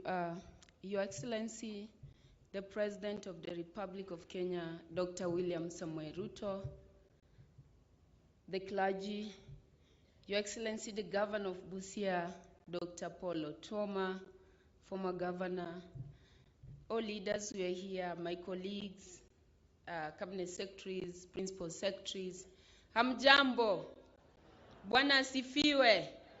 Hebu nione kama mumependa hii siku. Asante sana. Your Excellency, I'll be very, very brief. But before I say something, allow me just to also acknowledge the gallant soldiers, sons and daughters of Busia, whom we call coordinators and agents. Wale ambao walitembea usiku na mchana na kufanya tukakuwa hapa. Can you just stand up and wave? Thank you so much. I know wako kila mahali. Your Excellency, hawa walikuwa foot soldiers, wale mahasala ambao walitusaidia. Your Excellency, I want to thank you because today we are here first to thank God for the good nation that we have. Second, to thank the people of Kenya for the peace and calm that they have. But third, also to thank your presidency and to thank you in particular for having a heart ya kuunite wa Kenya wote. But also, because it's Thanksgiving, I want also to thank you for my position. I remember, Your Excellency, last year, ulizunguka hapa mara mingi sana na mzee Amos amesema hayo. And one time tukiwa katika sky, ukasema hapa Busia, mupende musipende, nitakuja na nitakuja, nikuje na nikuje tena. I want to say, like Mheshimiwa Mere Masa amesema, at some point tulikuwa tunaogopa tukiwa na Mheshimiwa Babu kukupangia kuja hapa. Lakini ukasema hata warushe mawe, hapa sitoki. Na nilipokuuliza ni kwa nini, siku moja ukasema, as you're going around this county, you're not just going around to look for votes, but you're appreciating the opportunities for development that are within Busia. In our conversation, you're saying, you know, Busia is such a great county ambayo inaweza kusimamisha uchumi wa Kenya. Ulikuwa unasema tuko na a robust human capital here in Busia. Watu wamesoma. Nakumbuka tukakwambia hapa Busia katika kila village iko PhD. Lakini pia hali ya umaskini Busia ni kubwa sana. Tuko na PhD, lakini pia umaskini uko wapi? Pale. Na ukasema utatusaidia kubomoa umaskini wapi? Busia. Nataka kukushukuru ya kwamba in just less than 6 months tumeona umetupatia EPZ hapa Western Kenya na ukanda wa Nyanza na pia part of North Rift. Wana Busia, situmshukuru. Namalizia nikimwambia last week wala ambao hii wiki wala ambao umeona newspaper, mumeona katika Busia Industrial Park ya ile imewekwa kwa gazeti. Ya kwanza kabisa ni Busia, kifuatiwa na Embu na zingine. Si anaonyesha anataka kumaliza umaskini. Lastly namaliza nikisema ya kwamba kwa sababu sisi kidogo tulisuspend siasa, lakini nataka kuambia watu wa Busia ile njia ya kuungana ni maendeleo. Asanti sana Mheshimiwa Otuoma kwa kubali kufanya kazi na sisi na wabunge wetu. Mimi nitakuja utembee na nyinyi ili tufanye kazi. Tumekuja hapa na ma-PSS wako tayari kuwakaribisha katika ofisi zao. Tupange, tufanye bajeti, tujenge Kenya kuanzia Busia kufika Mandera, kufika Mombasa na mahali kokote. Asanteni sana na mimi nashukuru kwa kunipatia kwa yule PS wa mahasla, wa mama mboga, boda boda na wale watu ambao napenda. Thank you so much and may God bless you. Thank you PS. Kwa haraka sana wacha nimwalike ndugu yangu ambaye ni waziri wa biashara, viwanda na hayo mambo yote ya kutengeza pesa. Mheshimiwa Moses Kuria. Tumkaribishe Waziri Kuria. Mheshimiwa Rais wa Jamhuri ya Kenya, Daktari William Samoei Ruto, wachungaji, ndugu yangu Pius Ababu Taufik na Mwamba, magavana ambao tuko nao hapa wakiongozwa na ndugu yangu Paul Otuoma, viongozi wote na watu wa Busia, Mrembe hadi.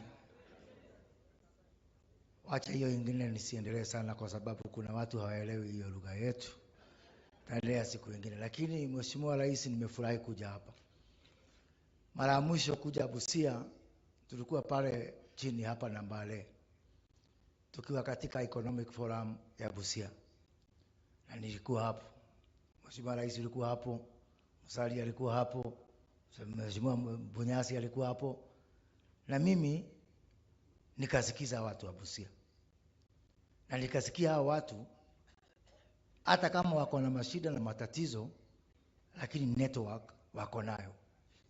Nikasikia watu ambao wanajua what is in their interest and what is good for them. Ndipo niliposikia unakuja kutembea Busia, nikasema hata kama ni ile wing moja ya ndege nitashika hapo nifike hapa, sababu hao ni watu wa maana sana sana. Na kuna zile ahadi tuliowapea. Kwanza tukasema katika, na kuna mtu amesema hapa, katika miji mingi towns ambao ziko kwa border kuna kuanga na pesa inaenea huko. Mimi sijawahi kuona town ambayo iko na ni ya border na kidogo mambo ya uchumi iko chini. Busia ndio kaunti ya kwanza ambayo iko kwa border na mambo ya uchumi iko chini. So we have a lot of potential in this county of Busia. Na Mheshimiwa Emasi amesema upande ule mwingine biashara imehama huko, sio kwa sababu ya agreements, ni bidii na mwelekeo. Si ati kuna kitu tumeweka na Waganda wakuwe mbele. Bidii yako ndio inatutetea. Kwa hivyo mimi naona tuko na nafasi mzuri sana ya kuamua vile tunataka. Wakati ulinipea kazi, ulinipatia mambo mawili. Ukaniambia kwanza nishughulikie mambo ya kazi, ajira ya vijana wetu. Na ukaniambia hawa wananchi hakikisha wameweka pesa kwa mfuko. Wakati tulizunguka tukamaliza, Mungu akatupatia ushindi, tukaanza ile mradi yetu tunaita County Aggregation and Industrial Park. Yaani mazao yetu mingi tunalima halafu inapotelea kwa shamba. Ingine tunaagiza huko nje, ili hali tuko na nafasi ya kukuza hizo mazao hapa na kufanya aggregation, value addition na agroprocessing. Na tukaweka mradi kaunti zote 47, tukianza na kaunti 14 ambapo siku ya Ijumaa tuliweka kadarasi kwa gazeti, na kaunti ya kwanza ni kaunti ya Busia. Hiyo aggregation ambao tutaweka hapa na sewa itapatiana nafasi za kazi zisipungua 5,000. Yaani watu 5,000 watapata kazi hapa na sewa. Baadaye tukaona pale kwetu Athi River katika project yetu ya EPZ kidogo kuna jaa, na wa China, watu wengine, investors, manufacturers wakubwa wanatafuta kuhamia hapa Kenya. Ukasema kando na ile EPZ ya Athi River tuongeze EPZ zingine 5. Kaniambia tuende kule Sagana, pale wa Kirinyaga, pale Del Monte, pale wa Thika, pale Nakuru, hapa Uasin Gishu. Hiyo ingine ya 5 ukaniambia tufikirie kwanza. Wakati huo huyu jamaa tulikuwa tunasoma na yeye, huyo Otuoma, kuna kiti moja kwa ofisi yangu imeraruka kwa sababu ya Otuoma. Anakuja kwangu kila wakati. Kamuuliza, ndugu yangu Paul, wewe ni mdhoniwa pia, ameoa huko kwetu. Pahali inaitwa huko Mara. Kamuuliza, wewe mdhoniwa wa Chogoria, unataka nijenge EPZ Busia halafu mkiandamana muichome? Kasema hapana. Huyo Otuoma akaniambia ako tayari to put it in writing kwamba hakutakuwa na maandamano hapa Busia, na ndio nikakubali ya kwamba vile uliniambia tukaweke mpaka EPZ hapa. Ile county aggregation iko na watu 5,000 kazi. Hii EPZ tukasikizana na Otuoma itaajiri watu 30,000 people. Ya? Na kwa mara ya kwanza tukapata kitu ambayo mimi na Omtata kitu tunakubaliana, sio kawaida mimi na Omtata kupata kitu ya kubaliana, lakini hii maneno ya EPZ na hii maneno ya Nasewa tukasikizana, na tunataka kumwambia Mheshimiwa Omtata, ni vizuri vile ulienda kotini, na najua utaenda kotini tena. Mimi nimeleta 35,000 jobs hapa. Hiyo kotini imekuletea kazi ngapi kwa watu wa Busia jamani? Ha? No, tuabiane ukweli. Mheshimiwa Oku Kaunya, unajua wakati nilikuwa huko Angurai tukuwa na Papa Odera, niliona vijana wako na bidii sana na wakatufukuza na mawe. Lakini hiyo 35,000 kutakuwa na watu wa Teso, wa Angurai, wa Simbachai na watu wote wa Busia, tuungane pamoja, tuendeshe nchi ya Kenya mbele, tuache siasa ambayo haina mwelekeo. Nikimaliza, my namesake anaitwa Musa hapa, amehubiri, amesema ile matoleo ambao Kain na Abel walitoa, wakati matoleo ya Kain, kuna kitu mimi tu moja nimesikia. Alisema wakati matoleo ya Kain ilikataliwa, Mungu alimwambia Kain, sasa kukataa matoleo ni kitu ya kufanya maandamano. Sijui kama hapa mmesikia. Mungu abariki na Mungu alinde. Asante sana.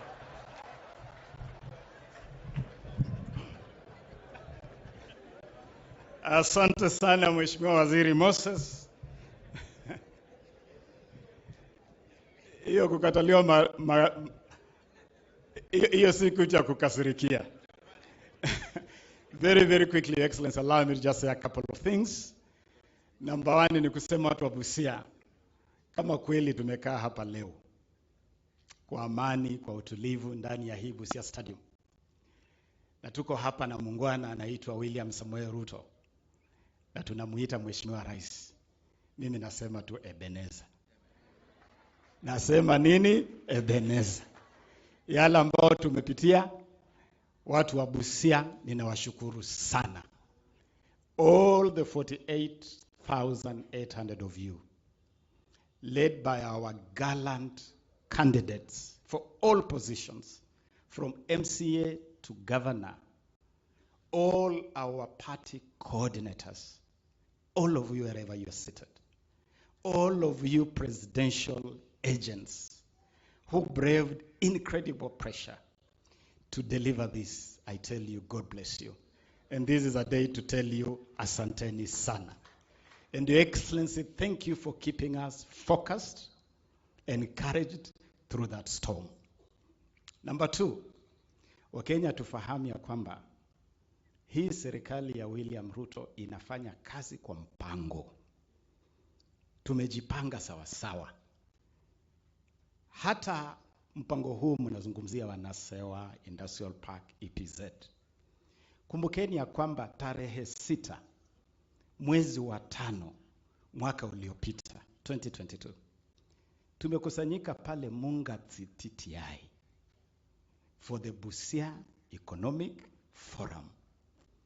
Na hizo forums zimefanyika katika kila county. And in every county, through those economic forums, we identified county priorities. And we came up with a county blueprint.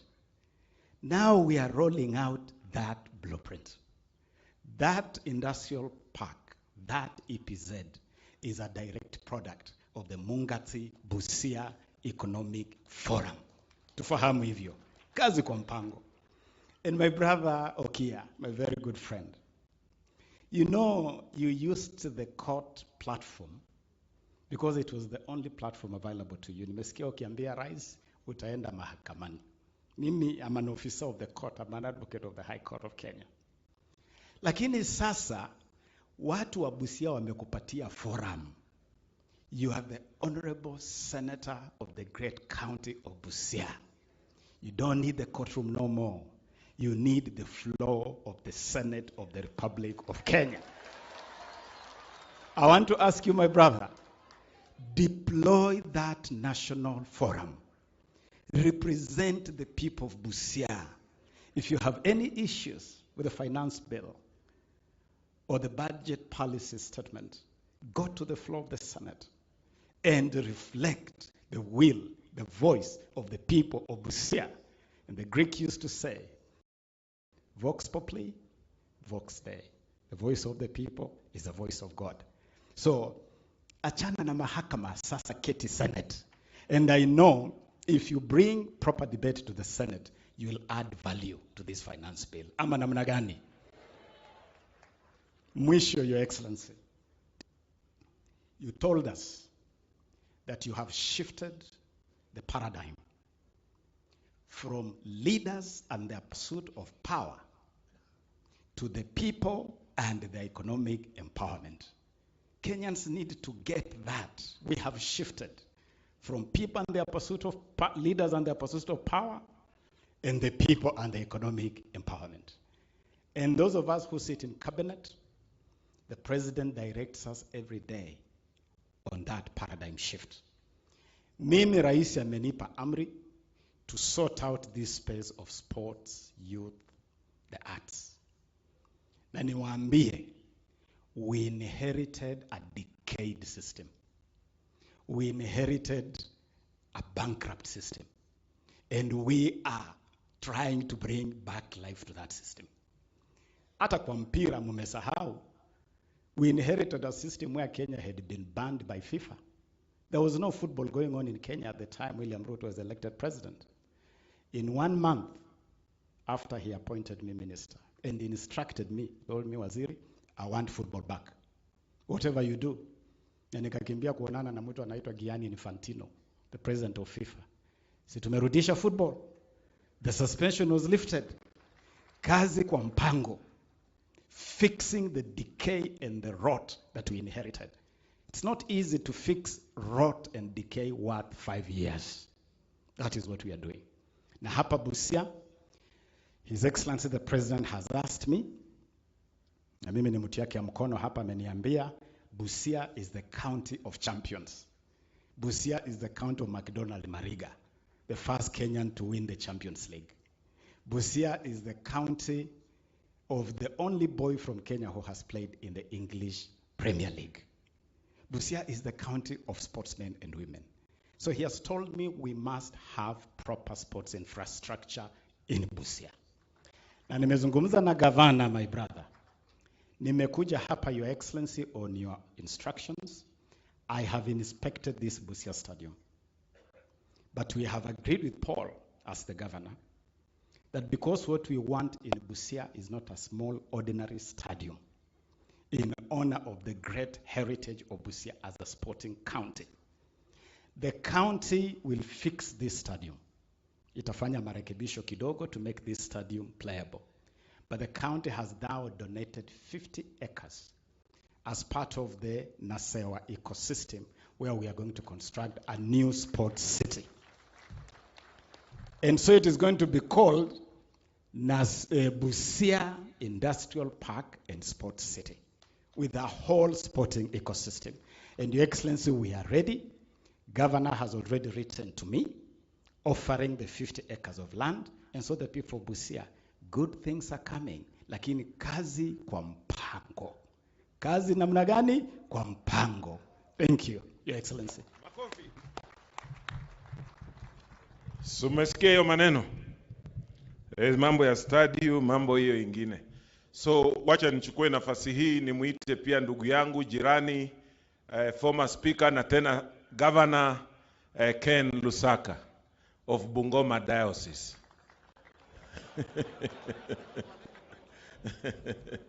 Karibu sana. Mahali Yesu wa Tongareni anatoka. Your Excellency, the President of the Republic of Kenya, the clergy, allow me to adopt the protocols as mentioned by my predecessor speakers in the interest of time. On behalf of Bungoma County, I also want to welcome you to this region as one of the leaders. As a neighbor, Busia, Vihiga, Kakamega, Trans Nzoia, when one of us is not doing well, it affects us. When one coughs, it affects mwingine. Kwa hivyo nimekuja hapa kusindikiza mwenzangu na pia kuomba. All that I will say, because I'll try to remain within the syllabus. Your Excellency, we just want to implement the economic resolutions that we had in the counties as governors. We signed with you. All our issues are there. We would like to implement them. Hapa ni Busia, I don't want to bring issues of Bungoma to confuse you with matters which we will tell you when you come to Bungoma. Lakini kwa Biblia, what I know, and this is what I want to say, that any time God wanted to do a great thing, he raised a leader. When he wanted to build a nation, he used Abraham. When he wanted to liberate the Israelites, he used Moses. When he wanted them to cross over, he used Joshua. He doesn't use crowds. Your Excellency, God has raised you. We had the first president, the second president, the third president, you are the fifth president, and we know he has raised you to fix something in this republic, and that is our economy. We'll pray for you, and those of us who have worked with you know that you have the capacity and ability to do it so long as we all support you.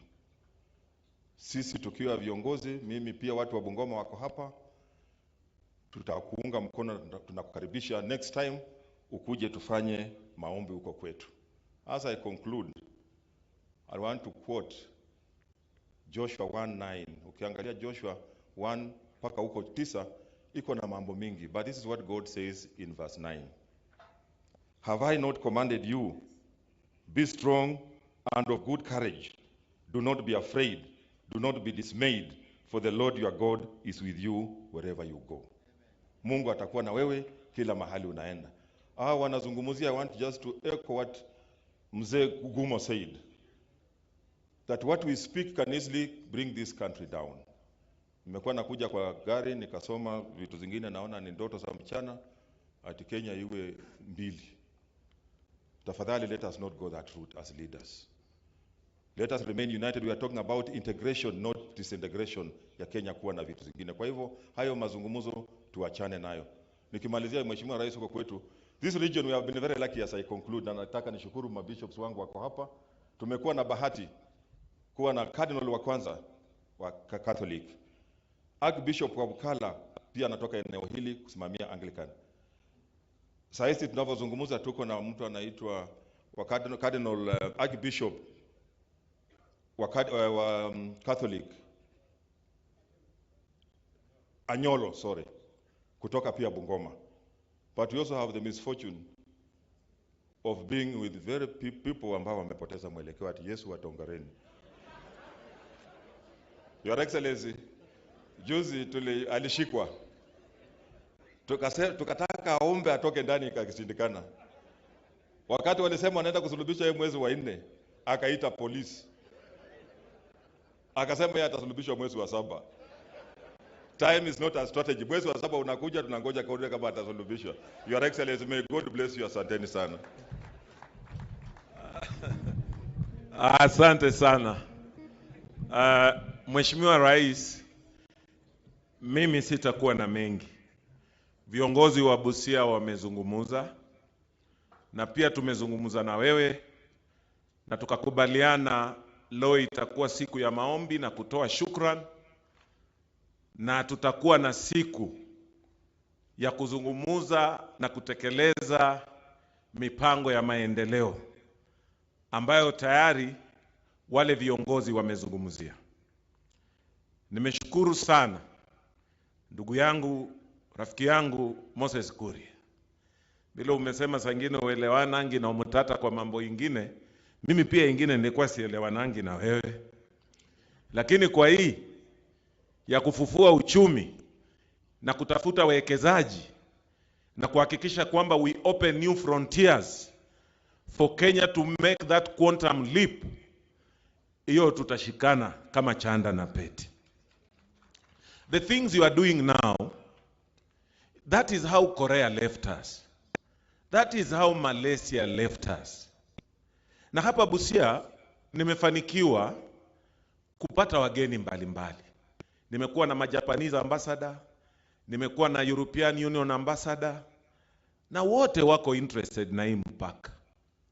Na wakikuja hapa, jambo moja ambalo huwa linawashangaza sana ni hilo jambo umesema. Sio kawaida watu wa mpaka duniani mzima kuwa na hali ya uchumi ambayo haifaidi wananchi kama hapa Busia.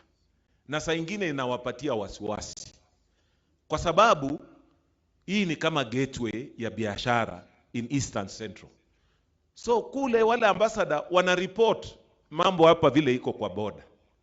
Lakini sisi wenyewe ambaye tumekaa hapa iko pahali kitu ilienda wrong. Na hiyo ndio tunajaribu kuretrace. Because we saw what Korea did, we saw what Malaysia did, we saw what Singapore did. Tunaona hii kazi unajaribu kufanya. Wengine hawajaishika vizuri. Lakini mimi unajua network nilishika kitambo. Kitambo kabisa. And that's why I aligned. There is no free lunch in this world. Watu lazima tutafanya kazi. If you produce nothing and you expect to fight poverty, hiyo ni kama ile ndoto tu. You must be productive. The wealth of a country depends on the productivity of its people. And that's what you are trying to say. Tunaweza kufanya nini so that we stimulate production? Na hapa vile mmesema, ile information imekuwa, there is no use of reinventing the wheel. Raia ni ule ule tu. Hakuna raia wa county government ama raia wa national government. These are Kenyan citizens. So shida zile tuko nazo hapa ni kufufua uchumi. Busia hapa we have been producing nothing. Zamani tulikuwa tunatoa pamba, mohogo, njugu, hii vitu yote ilififia. Ukiangalia kwa utamaduni wetu, kulikuwa uwezi kuenda kwa boma yoyote ukose granary. Isiaki. Kwa Teso wanaita adera. Edula. Hiyo ilikuwa a must. You must have some food store somewhere. Hiyo kitu tulipoteza network pahali. Na sasa njaa imetuingilia. Uchumi imekuwa mbaya. Tumeangalia 80% of our land is good for agriculture. Ni mambo kidogo tu. Hii tunafanya na Carro, kuangalia vitu ya acidity, kupima nini. Lakini hiyo mambo tumesema kwamba sisi tutagrow edible crops. Edible oil crops. Njugu, simsim, soya bean, palm oil. Hiyo tuko aligned. Na tumefanya feasibility study wenyewe. Tumetumia hiyo karatasi. Na hiyo mambo yote rais yako nayo na wewe uko nayo. Na hata Mangeni Susan ako nayo. Hiyo feasibility study tulifanya. Na tumejua tu tukifanya hiyo vitu peke yake 10 billion shillings zitaingia hapa from nothing. Tuko na statistics kila kitu. So ni jukumu letu, na nimeambia viongozi wetu MCAs wako hapa, that in each we must have ward-based economic recovery program. Ukutoka kwa ward tukipanda na tusaidiane, na tutatoa watu wengi sana kwa ufukara. Juzi last week Mheshimiwa Rais tulikuwa tukue na mkutano Nairobi ya county zile zinakuza pamba, na ukaarisha kidogo, lakini najua itakuja because we are ready. Tumeanza kuweka watu kwa cooperatives through the wards so that we fund them through that process. Tumeongea na wewe, nilikuwa na wewe ukiwa hapa Siaya. Ulitoka Homa Bay, ukaingia Migori, ukafika Siaya hapa ukanichenga. Haukukuja huku. Tukakuwa na wewe hapa tu Siaya. Ukasema utaleta matinga kwa Orengo nini? Nikakwambia naye Busia namna gani. So ingawaje leo hiyo ulikuwa umeenda mkutano ya maendeleo. Tukatoka na wewe hapo tukaenda Kisumu, tukakaa hapo kidogo ukiongea mambo ya maendeleo. Nikakwambia hata Busia unajua tuko hapa kwa kona. Ukuje pia tuongee maendeleo. Leo tumekuja mambo ya Thanksgiving, and you have given us a promise, and I know you mean it, that you will now come when we are implementing these programs ambao zimezungumziwa. I don't want to repeat because najua utazungumuza. All the way, our ambition is to make Busia the biggest rice producer in Kenya. Kutoka huko Budalangi tukikuja. And it is going to happen. Na wewe unajua hiyo mipango. Because there is almost 20,000 acres if we do that project very well. Tutakuwa tume-add almost 20 billion shillings in the economy of Budalangi kuliko hii milioni 800 ambayo mchele inatoa. So tukiongeza na hii ingine tutakuwa tunaendelea sawa. Mambo ya infrastructure hawa wamezungumuza. I don't want to be labor. Hii barabara yako umeiona mwenyewe kutoka kwa hewa. We want it to be a gateway vile tumeelezwa hapa.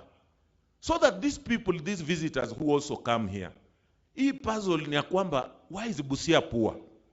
And yet Busia was not in that league. Wakati wa babu zetu hatukukuwa kwa hiyo league. We were producing things. They were educating their children. They were doing so many things. So hii generation haiwezi kupoteza network. Na vile uko na bidii, na mimi na wewe unajua, hii siasa ndio saa nyingine tunachengananga tu hivi na hivi. Lakini at personal level, we have no issues.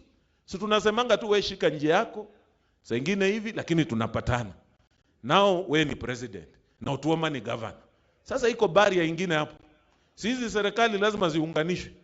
County government na national government. Na tufanye kazi. Ama wananchi mnataka namna gani? So mnataka hiyo maneno? Otuoma anaongoza county government of Busia. His Excellency Dr. Ruto, national government. Si basi ya tulete ile vitu ya national government na Otuoma aongezee za county na Busia take off. Ama iko kitu ingine? Si iko namna hiyo? Mheshimiwa, najua muda ni mdogo na tutakupatia right up. Na wananchi msiwe na wasiwasi kwamba sijaguza kila kitu. Lakini nataka kuzungumzia swala la bodaboda. You know, hii Busia, jina bodaboda ilitoka hapa Busia. We are the originators of this business. Tulianza na baiskeli, mpaka sasa tukaenda motorbike. But there is something wrong with the way that economy is structured. Hapa Busia, we have almost 40,000 bodaboda. Ukiangalia on average kwa siku, mtu ana generate 1,000 shillings ambayo ina rotate. Ingine itaenda kulipa mkopo, ingine labda ilipe mwenye pikipiki, ingine mafuta, ingine wagawane. 1,000. So times 40,000 people, there's 40 million that rotates in this economy in boda industry per day. Ukienda kwa mwezi, times 30 is almost 1.2 billion. Lakini hiyo pesa haionekani. Haisaidii watu wa bodaboda, haisaidii the economy. Because of the way that thing is structured. Na umejua ile shida pahali iko. Iko mashailoks hapo katikati. Ambao tunataka tungoe, hii pesa iende kwa hii vijana ya bodaboda. So that they can take care of their families. We must come up with an economic structure that supports that. Because that's a lot of money. It is almost 14 billion shillings per year, but you cannot see it in the economy. Now that's why I like sometimes my brother Kuria by thinking outside the box. Na mimi pia nimetembea hizo inchi unaendanga. So I'm very much aware that if you just continue doing these normal things, we will not sort out our problems. We must step outside the box to solve our problems. And Your Excellency, we are going to support you. Hii maneno mingi cannot grow us, cannot get rid of our problems. And there is no enmity. We must reason together as Kenyans. It is a democratic system we accepted, and we must just respect it. Kwa sababu, ukienda China, wako na mtindo yao. Ukienda Russia, wako na mtindo yao. Hii ndio mtindo yetu ya Kenya. Hatuwezi adopt ingine. So we must just respect it. That once politics is over, we put our energy to do those things that we said we want to do. Because governments exist for the best welfare of society. But governments don't just exist for the sake. And I think that's the oath we normally take when we take office. Me as Otuoma, as an individual, naweza kuwa na maoni yangu tofauti. But Otuoma as a governor, I owe fidelity to the constitution and the rule of law. And we must respect it. Kama mimi nimetambuliwa ni governor, mpaka tu nitatambua wengine. Nitasema Masi ndio MP ya Teso South. My brother Waluke huyu, tumekuwa na yeye hata pia, iko sawa. Na hii vitu isitugawanye. Hata rais, mimi nikianza siasa, tulikuwa na yeye kwa ODM. Unakumbuka Mheshimiwa Rais? Lakini tukakuja mambo ikageuka, wewe ukaniambia wewe baki hapo, bado network yako bado inashika hapo.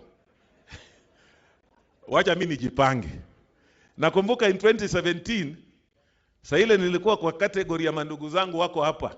Unakumbuka tulikuwa tunafuata wewe kila mahali. Ndio usura usisahau. Ndio ukanikumbuka kidogo ukaniambia wewe shikilia hapo. Na tukasema sasa ona wewe ni raia na mimi ni deputy president. Na nikasema ndio hivyo tu, ndio hali ya siasa. Nikavumilia miaka hiyo 5, ndugu yangu Jamonga akaendelea. Ikokuja hii 2022 network ikashika. Sasa mimi nikawa governor na wewe ukawa president. Sasa kwa nini tusifanye kazi pamoja? Si network imeshikana? Na tusaidie watu wetu. Ya mwisho rais, na watu wameniambia vitu mingi, mambo ya Mulwanda, mambo ya hiyo Agololo Dam, hii link road ya Mulwanda ile ya zamani unaikumbuka tulienda huko. Hii ya kutoka Matayos mpaka Mulwanda, daraja ya kuunganisha Uganda. Hizo zote nafikiria huko nazo. Ni kwa sababu ya muda na umetuambia utatupa siku ya maendeleo. So msifikirie ati sijasema hizo vitu, ako nazo na hiyo memorandum. Ya mwisho Mheshimiwa Rais, sasa ile tunaongea hii mambo yote, nataka kuomba hivi. Najua utakuja. Lakini mimi nataka kuomba madaraka ijayo tufanyie hapa Busia. Naomba the next Madaraka Day celebration tufanyie hapa Busia. Haya tuende kazi. Tupange hiyo maneno. At least let's have a national holiday.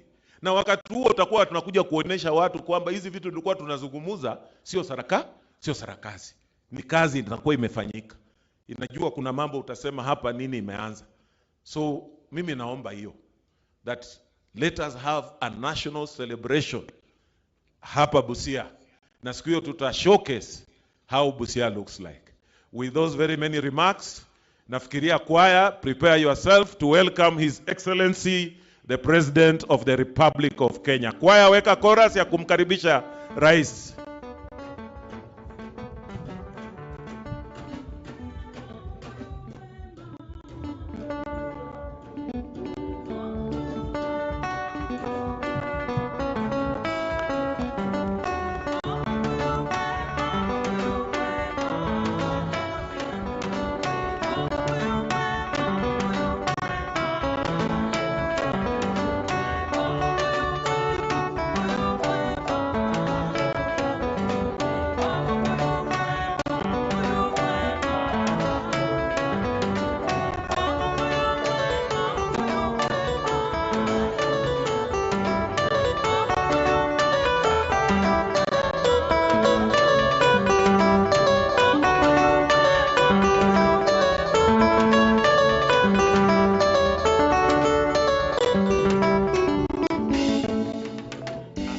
Aya, asanteni sana.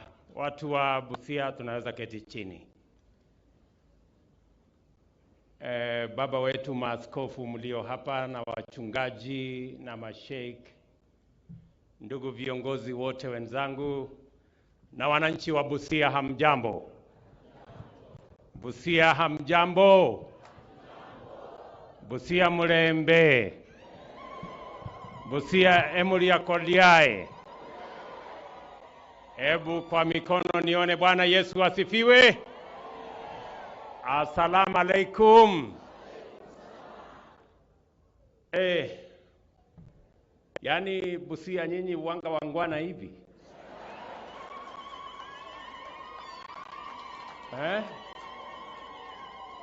Hii ni mara yangu ya kwanza kufika Busia. Mkutano yenye haina msukumano.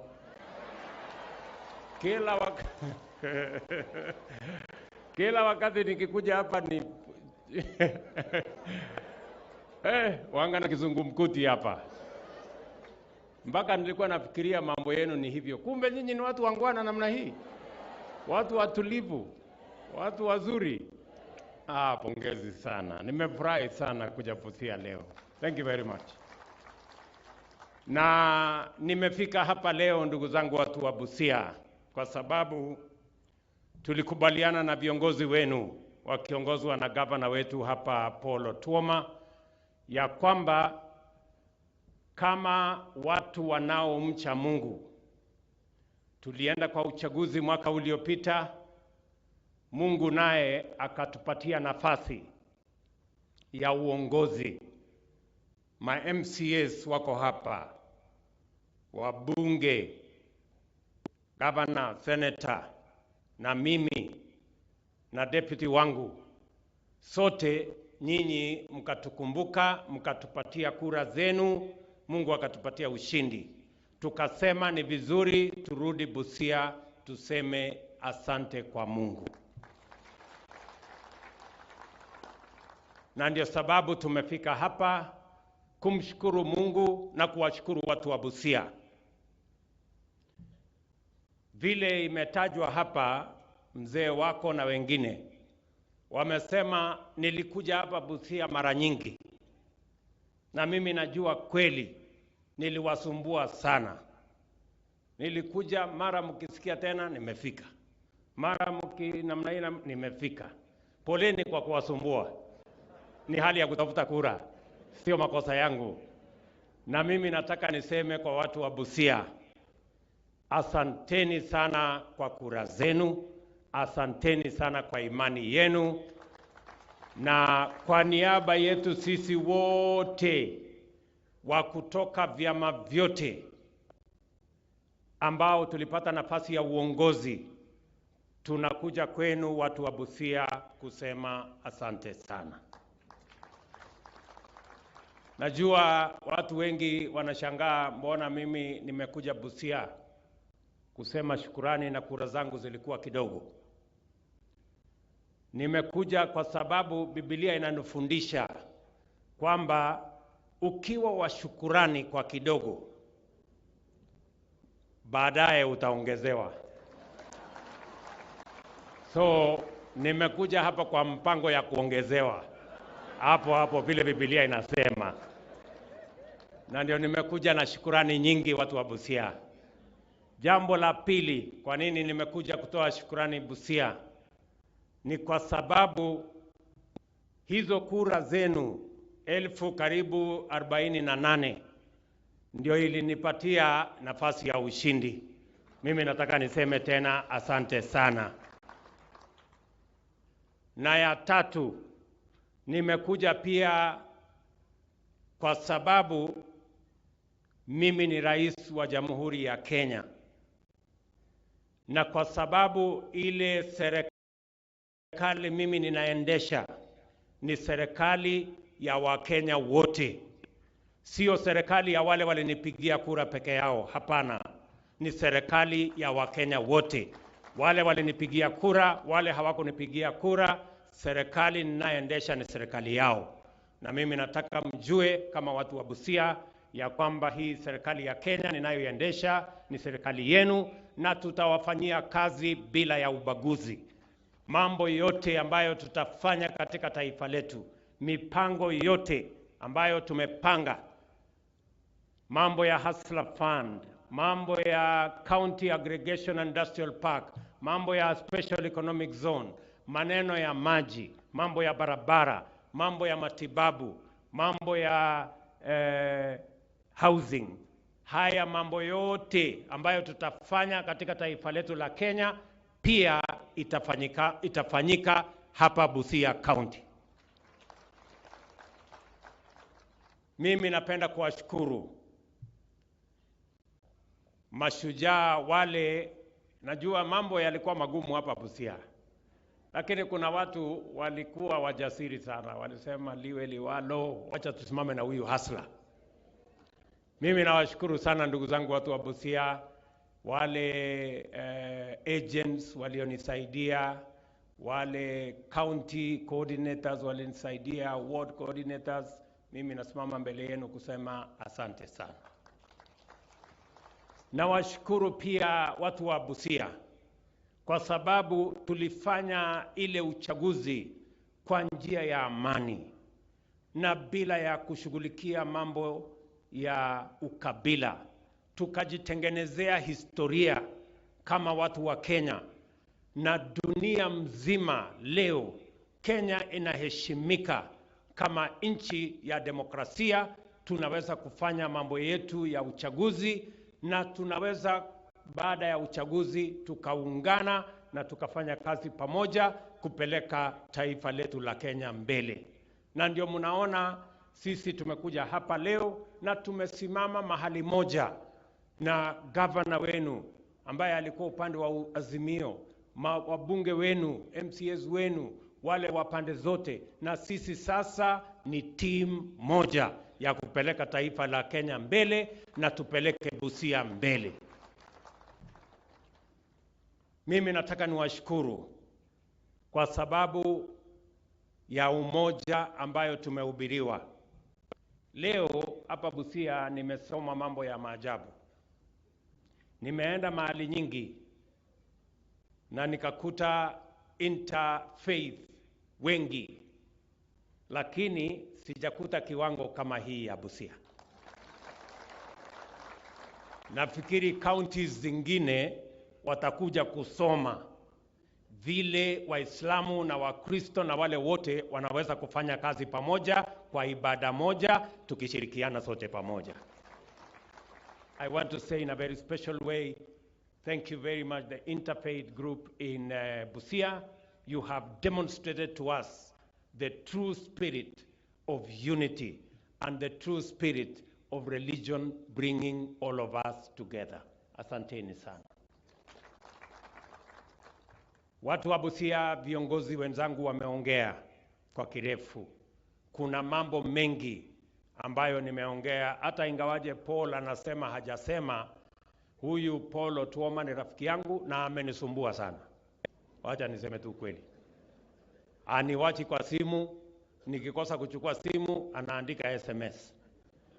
SMS ikishindikana anatafuta WhatsApp. WhatsApp ikikwama anatafuta mtu yangu ya mkono, anasema mwambie huyo mtu natafuta yeye. Na yote hayo ni kwa sababu ya mambo ya Busia County. I want to tell you, the people of Busia County, huyu Otuoma ni mtu wa Azimio, si ni kweli? Lakini I want to tell you, you have a good governor. Ni mtu wa bidii. Mara hata kama ananisumbua kwa ajili ya watu wa Busia na maendeleo yao. And that is important to me. Ndio mnaona wakati tumetangaza, kwa sababu iko katika mipango yetu, tulikuja hapa Mungatsi, tukaketi chini na watu wa Busia, tukawauliza kabla ya uchaguzi, tukawauliza tunataka mtupatie maoni yenu ya yale mambo yakifanyika Busia itabadilika. Mkatueleza mambo mengi. Naye huyu gavana wenu sijui alikuwa kona fulani kwa hii mkutano yetu ama ako na marafiki huko ndani, kwa sababu ile tulikuwa tunapanga huko ndio yeye amekuja kupanga sasa sawa sawa. Na ndio sababu hata juzi wakati tumekubaliana, na mimi nataka mnielewe watu wa Busia, tulikubaliana ya kwamba hii Busia lazima tuibadilishe. Hata mimi kuja hapa mara nyingi ni kwa sababu I could see the potential in Busia County. Busia County katika orodha ya counties masikini, wacha niseme tu kwa sababu ni ukweli, it is among the poorest counties in Kenya, yet it is the county that has the highest potential. Tunaelewana watu wa Busia? Nyinyi ndio mko na nafasi kubwa sana ya kuwa county nambari 1. Lakini ni lazima tuwe na mpango. Na mimi nashukuru gavana wenu ameshika network, tunapanga pamoja mambo ya kubadilisha hii county. Tumekubaliana ya kwamba katika hii county mambo ya oil crops, hiyo mmesikia gavana wenu wakisema. Hapa simsim, groundnuts, palm oil, hiyo yote hapa ndio tunaweza kuzalisha mazao ambayo itatupatia oil crops katika taifa letu la Kenya. Na mimi nataka niwaeleze, watu wa Busia. Kwa sasa tunaagiza kila mwaka, tunatumia bilioni 100 kuagiza edible oil kutoka nchi zingine, na Busia inaweza kutuzalishia hiyo edible oil tukiipanga vizuri. Why on earth would we be importing edible oil worth $1 billion or 100 billion Kenya shillings every year when we can grow it in Busia County and in the western part of our country? Tumeketi chini na gavana wenu, tumekuwa na mpango ya sawasawa, tutamtafutia mbegu, tutampangia ile mambo ambayo inahitajika, na yeye atajipanga na nyinyi hapa chini, tusaidie wakulima wetu, ndio badala ya kuagiza edible oil kutoka nje, tuzalishe hapa Busia, ndio muwe na pesa mfukoni na sisi tupate chakula katika taifa letu la Kenya. Ndio sababu vile vile katika mpango yetu tumekubaliana tunajenga County Aggregation and Industrial Park. Nimeketi chini na governors wote wa Kenya. Governor Otuoma akakuwa governor number 1 kusema mimi niko tayari. Ndio katika ile tulitangaza last week, ile Moses Kuria alitangaza, ametangaza 14 counties mahali tunaanzia. Ile ilikuwa nambari 1 kwa hiyo 14 counties tunaanzisha ni Busia County. Hapa tunajenga County Aggregation and Industrial Park ya milioni 500. County government, na mimi nataka nishukuru MCAs wako hapa. MCAs kupitia kwa governor wenu wameweka pesa 250 million. Sisi tutaweka 250 million. Ili tusaidie wakulima wa Busia wasiangaike wakati wamezalisha chakula, wasiangaishwe na brokers, wasisumbuliwe na makatel, tuwe na mahali wanaweza kuleta mazao yao, tuwe na cold rooms, tuwe na value addition, tuongeze dhamana, vijana wapate ajira na vile vile wakulima wapate pesa zaidi bila ya kusumbuliwa na wakora huko katikati. That is the plan that we have. And I want to say to the people of Busia County, hiyo mpango nataka nishukuru county government yenu inashirikiana pamoja na sisi. Mumesikia vile vile kwa sababu ya kupanga mambo ya ajira. Ile Dongo Kundu tumeweka special economic zone. Pale Athi River tumeweka special economic zone. Hapa Naivasha tumeweka special economic zone.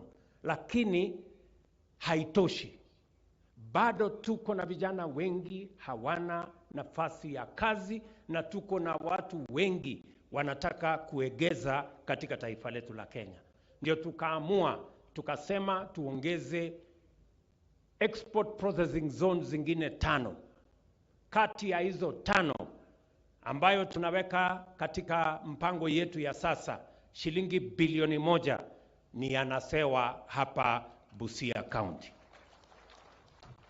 Na ni kwa sababu tunataka kuondoa kaunti ya Busia kuwa kaunti maskini, tuipangie kazi, kilimo, mambo ya aggregation, mambo ya special export processing zone, ndio tupange ajira ya vijana, tupange mambo ya maendeleo ya Busia wakati tunapanga mambo ya maendeleo ya Kenya.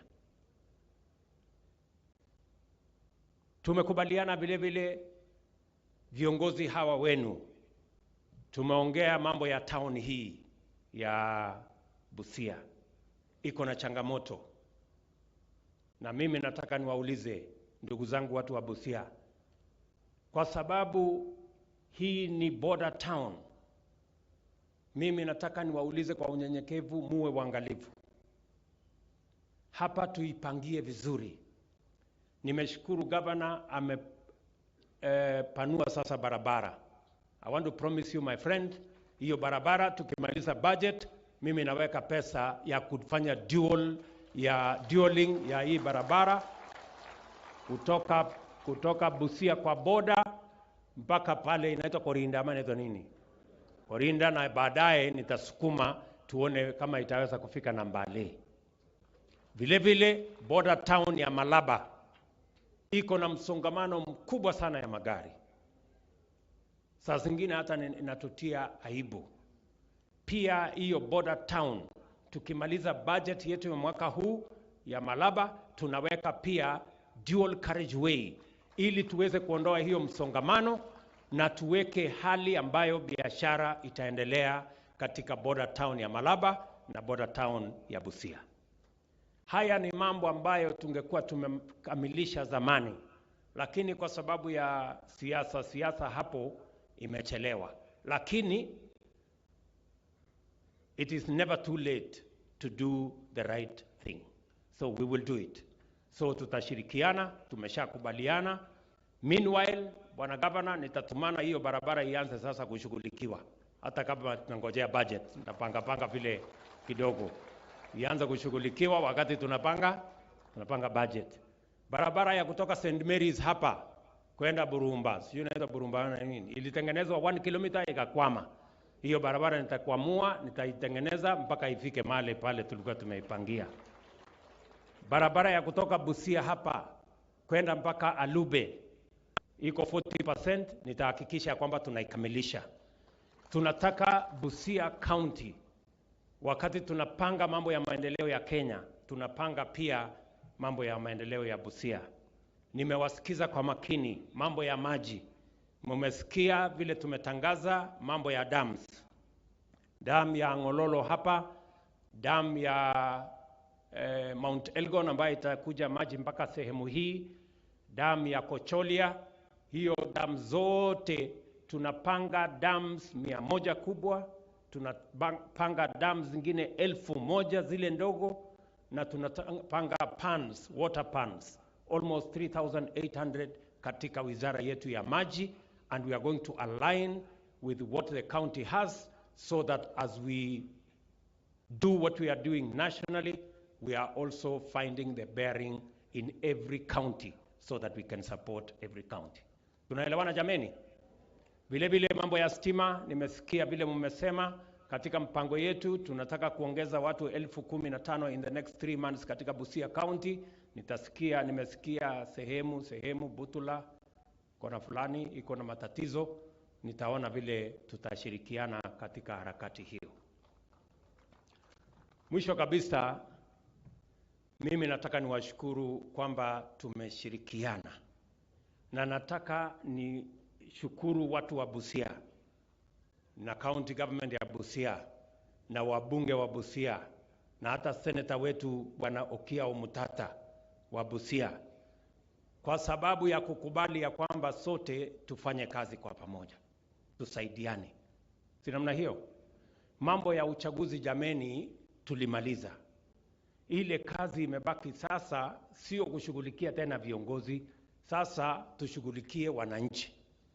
Hawa mahasla watu wa Busia, sasa ni nafasi yao tuwapangie mambo yao. Na katika hii budget, wacha niseme vizuri na munisikize kwa makini. Katika hii budget, mimi si wazimu. I know what I'm saying. Na mimi silewangi. Sio kama tunaelewana. So, katika hii budget nimeipanga vizuri. Kwanza, kazi yangu ya kwanza, niliwaahidi wa Kenya wa kawaida, niliwaahidi mahasla wa Kenya ya kwamba safari hii mpango itakuwa ni kuwainua wale walio chini, tufanye bottom up. Si tulikubaliana jameni? Na mahali tunaanzia ni pale kwa ajira. Hakuna vile unaweza kumuinua mtu wa chini kama hujampangia vile atakuwa na pesa kwa mfuko. Lazima tuwapangie ajira. Na nimepanga mambo 3 ya kupanga ajira ya hawa mahasla. Jambo la kwanza, kila ward tumekubaliana na wabunge. Katika budget hii nimeweka pesa ya kupeleka ICT hub katika kila ward. Ndio vijana katika kila ward tuanze kuwapanga na digital jobs. Ili kijana hapa Busia anaweza kufanya kazi Marekani bila ya kutoka hapa Busia kupitia mtandao. Number one. Number two, tumepanga mambo ya agro processing, value addition, manufacturing. Ndio munaona county aggregation and industrial park ya Busia tayari tumetangaza, kwa sababu pale tunataka kutumia kilimo kuzalisha nafasi ya ajira ya vijana wa taifa letu la Kenya, kwa kufanya value addition, kwa kufanya agro processing, kwa kuongeza manufacturing. Ndio tupange ajira ya hawa vijana mahasla ambao hawana ajira. Na jambo la tatu ni hiyo mpango ya housing. Hiyo mpango ya housing tayari county government 42 counties tumeshakubaliana na county governments mahali ardhi iko, ikiwemo county government ya Busia. Tayari Otuoma has identified mahali tutakuja kujenga hizo nyumba. Hapa tunataka kujenga nyumba 5,000. Hizo nyumba 5,000 tunahitaji vijana 25,000. Vijana wa Busia mko? Mbona sikii sauti yenu? Vijana wa Busia mko? Mko tayari ama mko tayari? Mimi nasema hivi, nahitaji vijana 25,000 tupange mambo ya housing. Wale engineers, architects, quantity surveyors, electricians, masons, carpenters, wale wote pamoja na laborers, wale ambao watatusaidia kujenga hiyo manyumba, kwa sababu ni lazima tuwe na mpango ambayo itapatia vijana wetu ajira. Hatuwezi kufanya guesswork. Hatuwezi kuimba mambo ambayo haina mpango. We must have a plan. It must be deliberate and it must be practical. Sijui kama tunaelewana. Muko tayari tupangane huko? Sasa unajua kuna watu wanajaribu kuleta porojo ati kusema sijui housing fund inakatiwa 3%. Sijui mimi nataka niulize nyinyi, watu wangapi wako na kazi hapa? Weka mkono kama uko na kazi. Kama uko na pay slip. Uko na pay slip. Wale watu wanapata pay slip weka mkono juu. Haya. Wale watu hawana pay slip weka mkono juu. Sasa wewe mtu ambaye huna pay slip, nimesema hawa wenye wako na pay slip watoe kitu kidogo tupange hata wewe ukuwe na pay slip. Alafu unakubali anakuja hapa anakudanganya kwa sababu yeye hataki kutoa kwa pay slip, anataka wewe uendelee kuhangaika barabarani. Bana, wacheni hiyo nani. Bana. Jameni, mimi nataka niwaulize nyinyi viongozi tulio hapa. Sisi tukue na utu. Wale wengi ambao hawana ajira ni jukumu letu. Jamaa moja, mwalimu mmoja alikuja aliniuliza Bwana President, sasa wewe unatusumbua ati sisi, mimi mwalimu nitoe 900 shillings ati ndio tupange housing, ati mtu ambaye hana kazi apate kazi. Hiyo inanihusu na nini? How is it my business? Unasikia? Sasa nikamwangalia huyo mwalimu, nikamjibu. Nikamwambia, mwalimu, wewe unajua ule mtu mwenye hana kazi, huyo ndiye analipa ushuru. Akienda dukani ananunua, tunakata ushuru. Akienda mahali anafanya, tunakata ushuru. Unajua huyo mwenye hana kazi ndiye analipa mshahara yako na mshahara ya rais. Sijui kama tunaelewana. Sasa niwaulize watu wa Busia, kama nyinyi mnatusaidia kulipa mshahara ya mwalimu, ya daktari, ya MCA, ya mjumbe, ya rais, tukitoa 3% ya pesa yetu ndio hata nyinyi mkuwe na kazi, iko makosa? Wacheni mchezo hiyo bwana, hapana. No. Sijui kama tunaelewana. Yes. Tuko na vijana 500,000 Kenya hawana ajira. Na sio wajinga, wamesoma. Wengi wanatoka form 4, wengine wamekuwa college, wengine mpaka university, lakini ni jukumu letu kama taifa kupanga ajira ya vijana wetu wa taifa la Kenya. And that is why mimi nauliza kwa unyenyekevu ya kwamba tusidanganyane. Hata nilisikia viongozi ndugu zetu wa upinzani jana wanasema ati wao ni jobless. Sasa my friends, mbona mnadanganyana? Wakenya wanalipa between 500,000 and 1 million kwa hawa wajamaa pension, pesa ya Wakenya. Sasa mko jobless namna gani? Mtu anapata 1 million jobless? Mimi nataka niwaulize, sikizeni, wacha niseme hii nikiwa Busia. Niseme nisiseme? Niseme nisiseme? Wacha niseme nikiwa Busia. Busia ni town peke yake. Nimetembea towns nyingi Kenya. Busia ni town peke yake nimekuta kuna kikundi inaitwa jobless. Ni kweli ama si kweli? Si tuko na kikundi ya jobless ambayo iko hapo kwa kona? Nimeenda mpaka huko. Na wanajiita jobless kwa sababu hawana kazi. Vijana milioni 5 hawana kazi. How is it not our business, good people, for us to plan so that the millions of young people get jobs? Wawe na pay slip kama vile sisi tulio nayo. So that is the program that I am pushing. Na ili kuhakikisha ya kwamba hiyo kazi inatimia, katika ile budget tumesema mambo ya kuagiza samaki kutoka China haitaendelea. Wacha tutoe samaki kutoka hapa, vijana wetu wafanye hiyo kazi.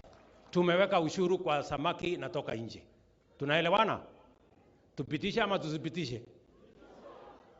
Tumeweka katika ile budget ya kwamba hatutaki tena furniture. Ati kiti kama hii nimekalia, ati tunaenda kutafuta mpaka China. Na tuko na Wafula hapa, tuko na Omondi hapa, anaweza kuchonga hii kitu, tukamnunulia, akawa na pesa, akajisimamia. Mnataka tuendelee kuagiza kutoka nje ama Omondi atengeneze? Tupitishe hii budget ama tusipitishe? Namba ya 3, tumeweka pale tukasema simiti ambayo inaletwa kutoka nje isiletwe tena. Tuko na viwanda ya kutosha hapa. Tuweke vijana wetu katika hii viwanda, watutolee simiti, tujenge nayo Kenya. Ile ya kutoka nje tuweke ushuru. Tuendelee ama tusiendelee?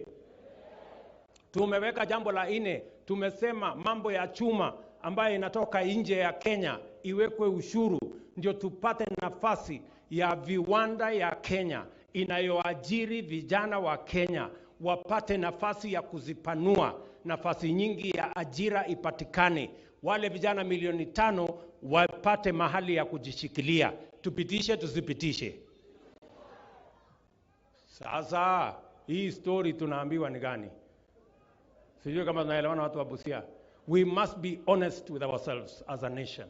Na ndio mimi ninasema kama rais wa Kenya, mimi nilisema safari hii nyinyi wadosi mvumilie kidogo, wacha tushughulikie hawa mahasla jameni, hata na wao wakuwe na kitu kwa mfuko, ndio sisi wote tuishi katika Kenya moja. Ama mnasemaje watu wa Busia? Tunakubaliana? Mnasema tuendelee namna hiyo? Mimi nataka munisaidie mahali moja.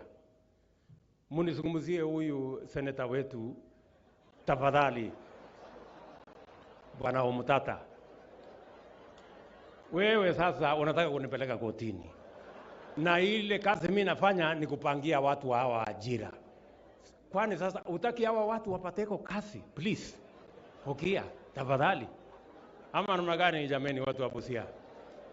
Nisaidieni jameni, mumuongeleshe huyu jamaa apunguze mambo ya kotini. Yeye amesema ni rafiki yangu, na ni kweli ni rafiki yangu. Ama namna gani? Tunaelewana? Na unajua uzuri ya huyo Kia, hata agenipeleka kotini si mbaya, kwa sababu yeye hajapanga kuharibu biashara ya mtu, si ndio? At least hajapanga maandamano. Unajua kuna wengine wananitisha ati usipofanya hii tutapeleka maandamano. Sasa hawa wengine ndio wabaya zaidi. Eri huyu Okia.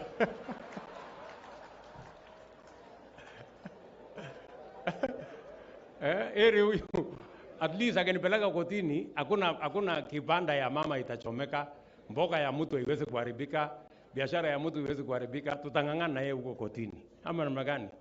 So, lakini ile kitu mimi nataka niulize, as a nation, we must think as a nation. Sijui kama tunaelewana. Na sasa wewe ukia wale watu wa handshake wenye walikuwa wanapanga mambo ya vyeo, mambo ya nini ya wadosi, haukuwapeleka kotini. Mbona wewe unataka kunipeleka kotini mimi nikipanga kazi ya mao mahasla? Si unaona unanionea tu bure. Wale ndio ungewapeleka kotini kwa sababu walikuwa wanatusumbua.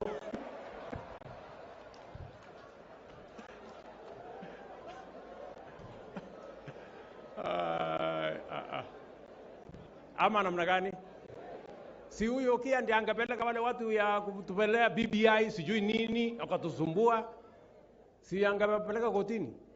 Awali nisamee kidogo nipange mambo ya mahasla please. Hawa watu wakishakuwa na ajira watajipanga, watakuja kujitetea kotini, haya lawyers wakuja wajitetee kotini. So otherwise watu wa Busia, mimi nimefurahi sana kufika hapa, na vile nilikuwa nakujanga Busia nitakuja tena na tena, na nimekubaliana na viongozi wenu ya kwamba kuna hospitali hapa tumejenga. Gavana alikuwa anataka nifungue leo, nimemwambia atulize kidogo, nataka nikikuja kufungua hiyo hospitali nikuje na maneno mengine mingi, si namna hiyo? So nitarudi hapa Busia maybe mwezi ujao, sitachelewa, nitarudi kwa sababu tuko na project ya hapa chini ile ya Lower Nzoia. Nataka nikamilishe hiyo mradi ndio mpate 20,000 acres mzalishe mchele. Nataka vile vile nikuje nishughulike na mambo ya dam zenu. Nataka nirudi hapa tuongee mambo ya barabara. Nataka nirudi hapa mambo ile ya Tibet. Huyu Mheshimiwa Joseph amesema kuhusu mambo ya Tibet pale. Nitakuja, nilianzisha na yeye. Nitakuja ndio tupange mambo ya maendeleo ya wananchi. Watu wa Busia, mimi nataka kusikia kwenu. Mnataka tupitishe hii budget ndio tupange ajira ya hawa vijana ama mnataka tuiangushe? Mnaambia wabungeni wapitishe? Hebu nione wala wanasema wapitishe na wapitishe haraka. Sasa sikizeni nyinyi wabunge. Hii ndio sauti ya raia. Na wakiangusha hii budget, mkuje muwaulize kazi zenu. Ama namna gani? Si ndio namna hiyo? So mimi sitaki kusema kuzidi hapo. Mimi nimefurahi sana kufika Busia na tutaongeleshana tu kama Wakenya. Mimi nawauliza wale ndugu zetu. Wale tunawaheshimu. They are our friends, they are our elder brothers, they are our fellow leaders. Nataka niwaulize tafadhali, hata kama tuko na maoni tofauti. Maoni tofauti ni njia ya demokrasia. Tusipeleke maoni tofauti tukaharibu amani katika nchi yetu, tukawagawanya Wakenya, tukalete fujo, tukaharibu biashara ya watu. Hiyo haitakuwa ni demokrasia. Hata kama tuko na maoni tofauti, I have absolutely no problem being criticized, people giving alternative opinions. That is the beauty of democracy. I want to listen to what others are saying. I want to listen to the opinion of others. We must find, vile ndugu zetu hapa wamesema, tutafute namna ya kuchangia mawazo so that a good idea gives way to a better idea. And a better idea gives way to the best idea. And that is how we are going to move our country forward. So Busia, tena niseme asanteni sana kwa kunikaribisha, asanteni sana kwa kunipokea, na wapenda sana na watakia baraka ya Mungu. Thank you very much. God bless you.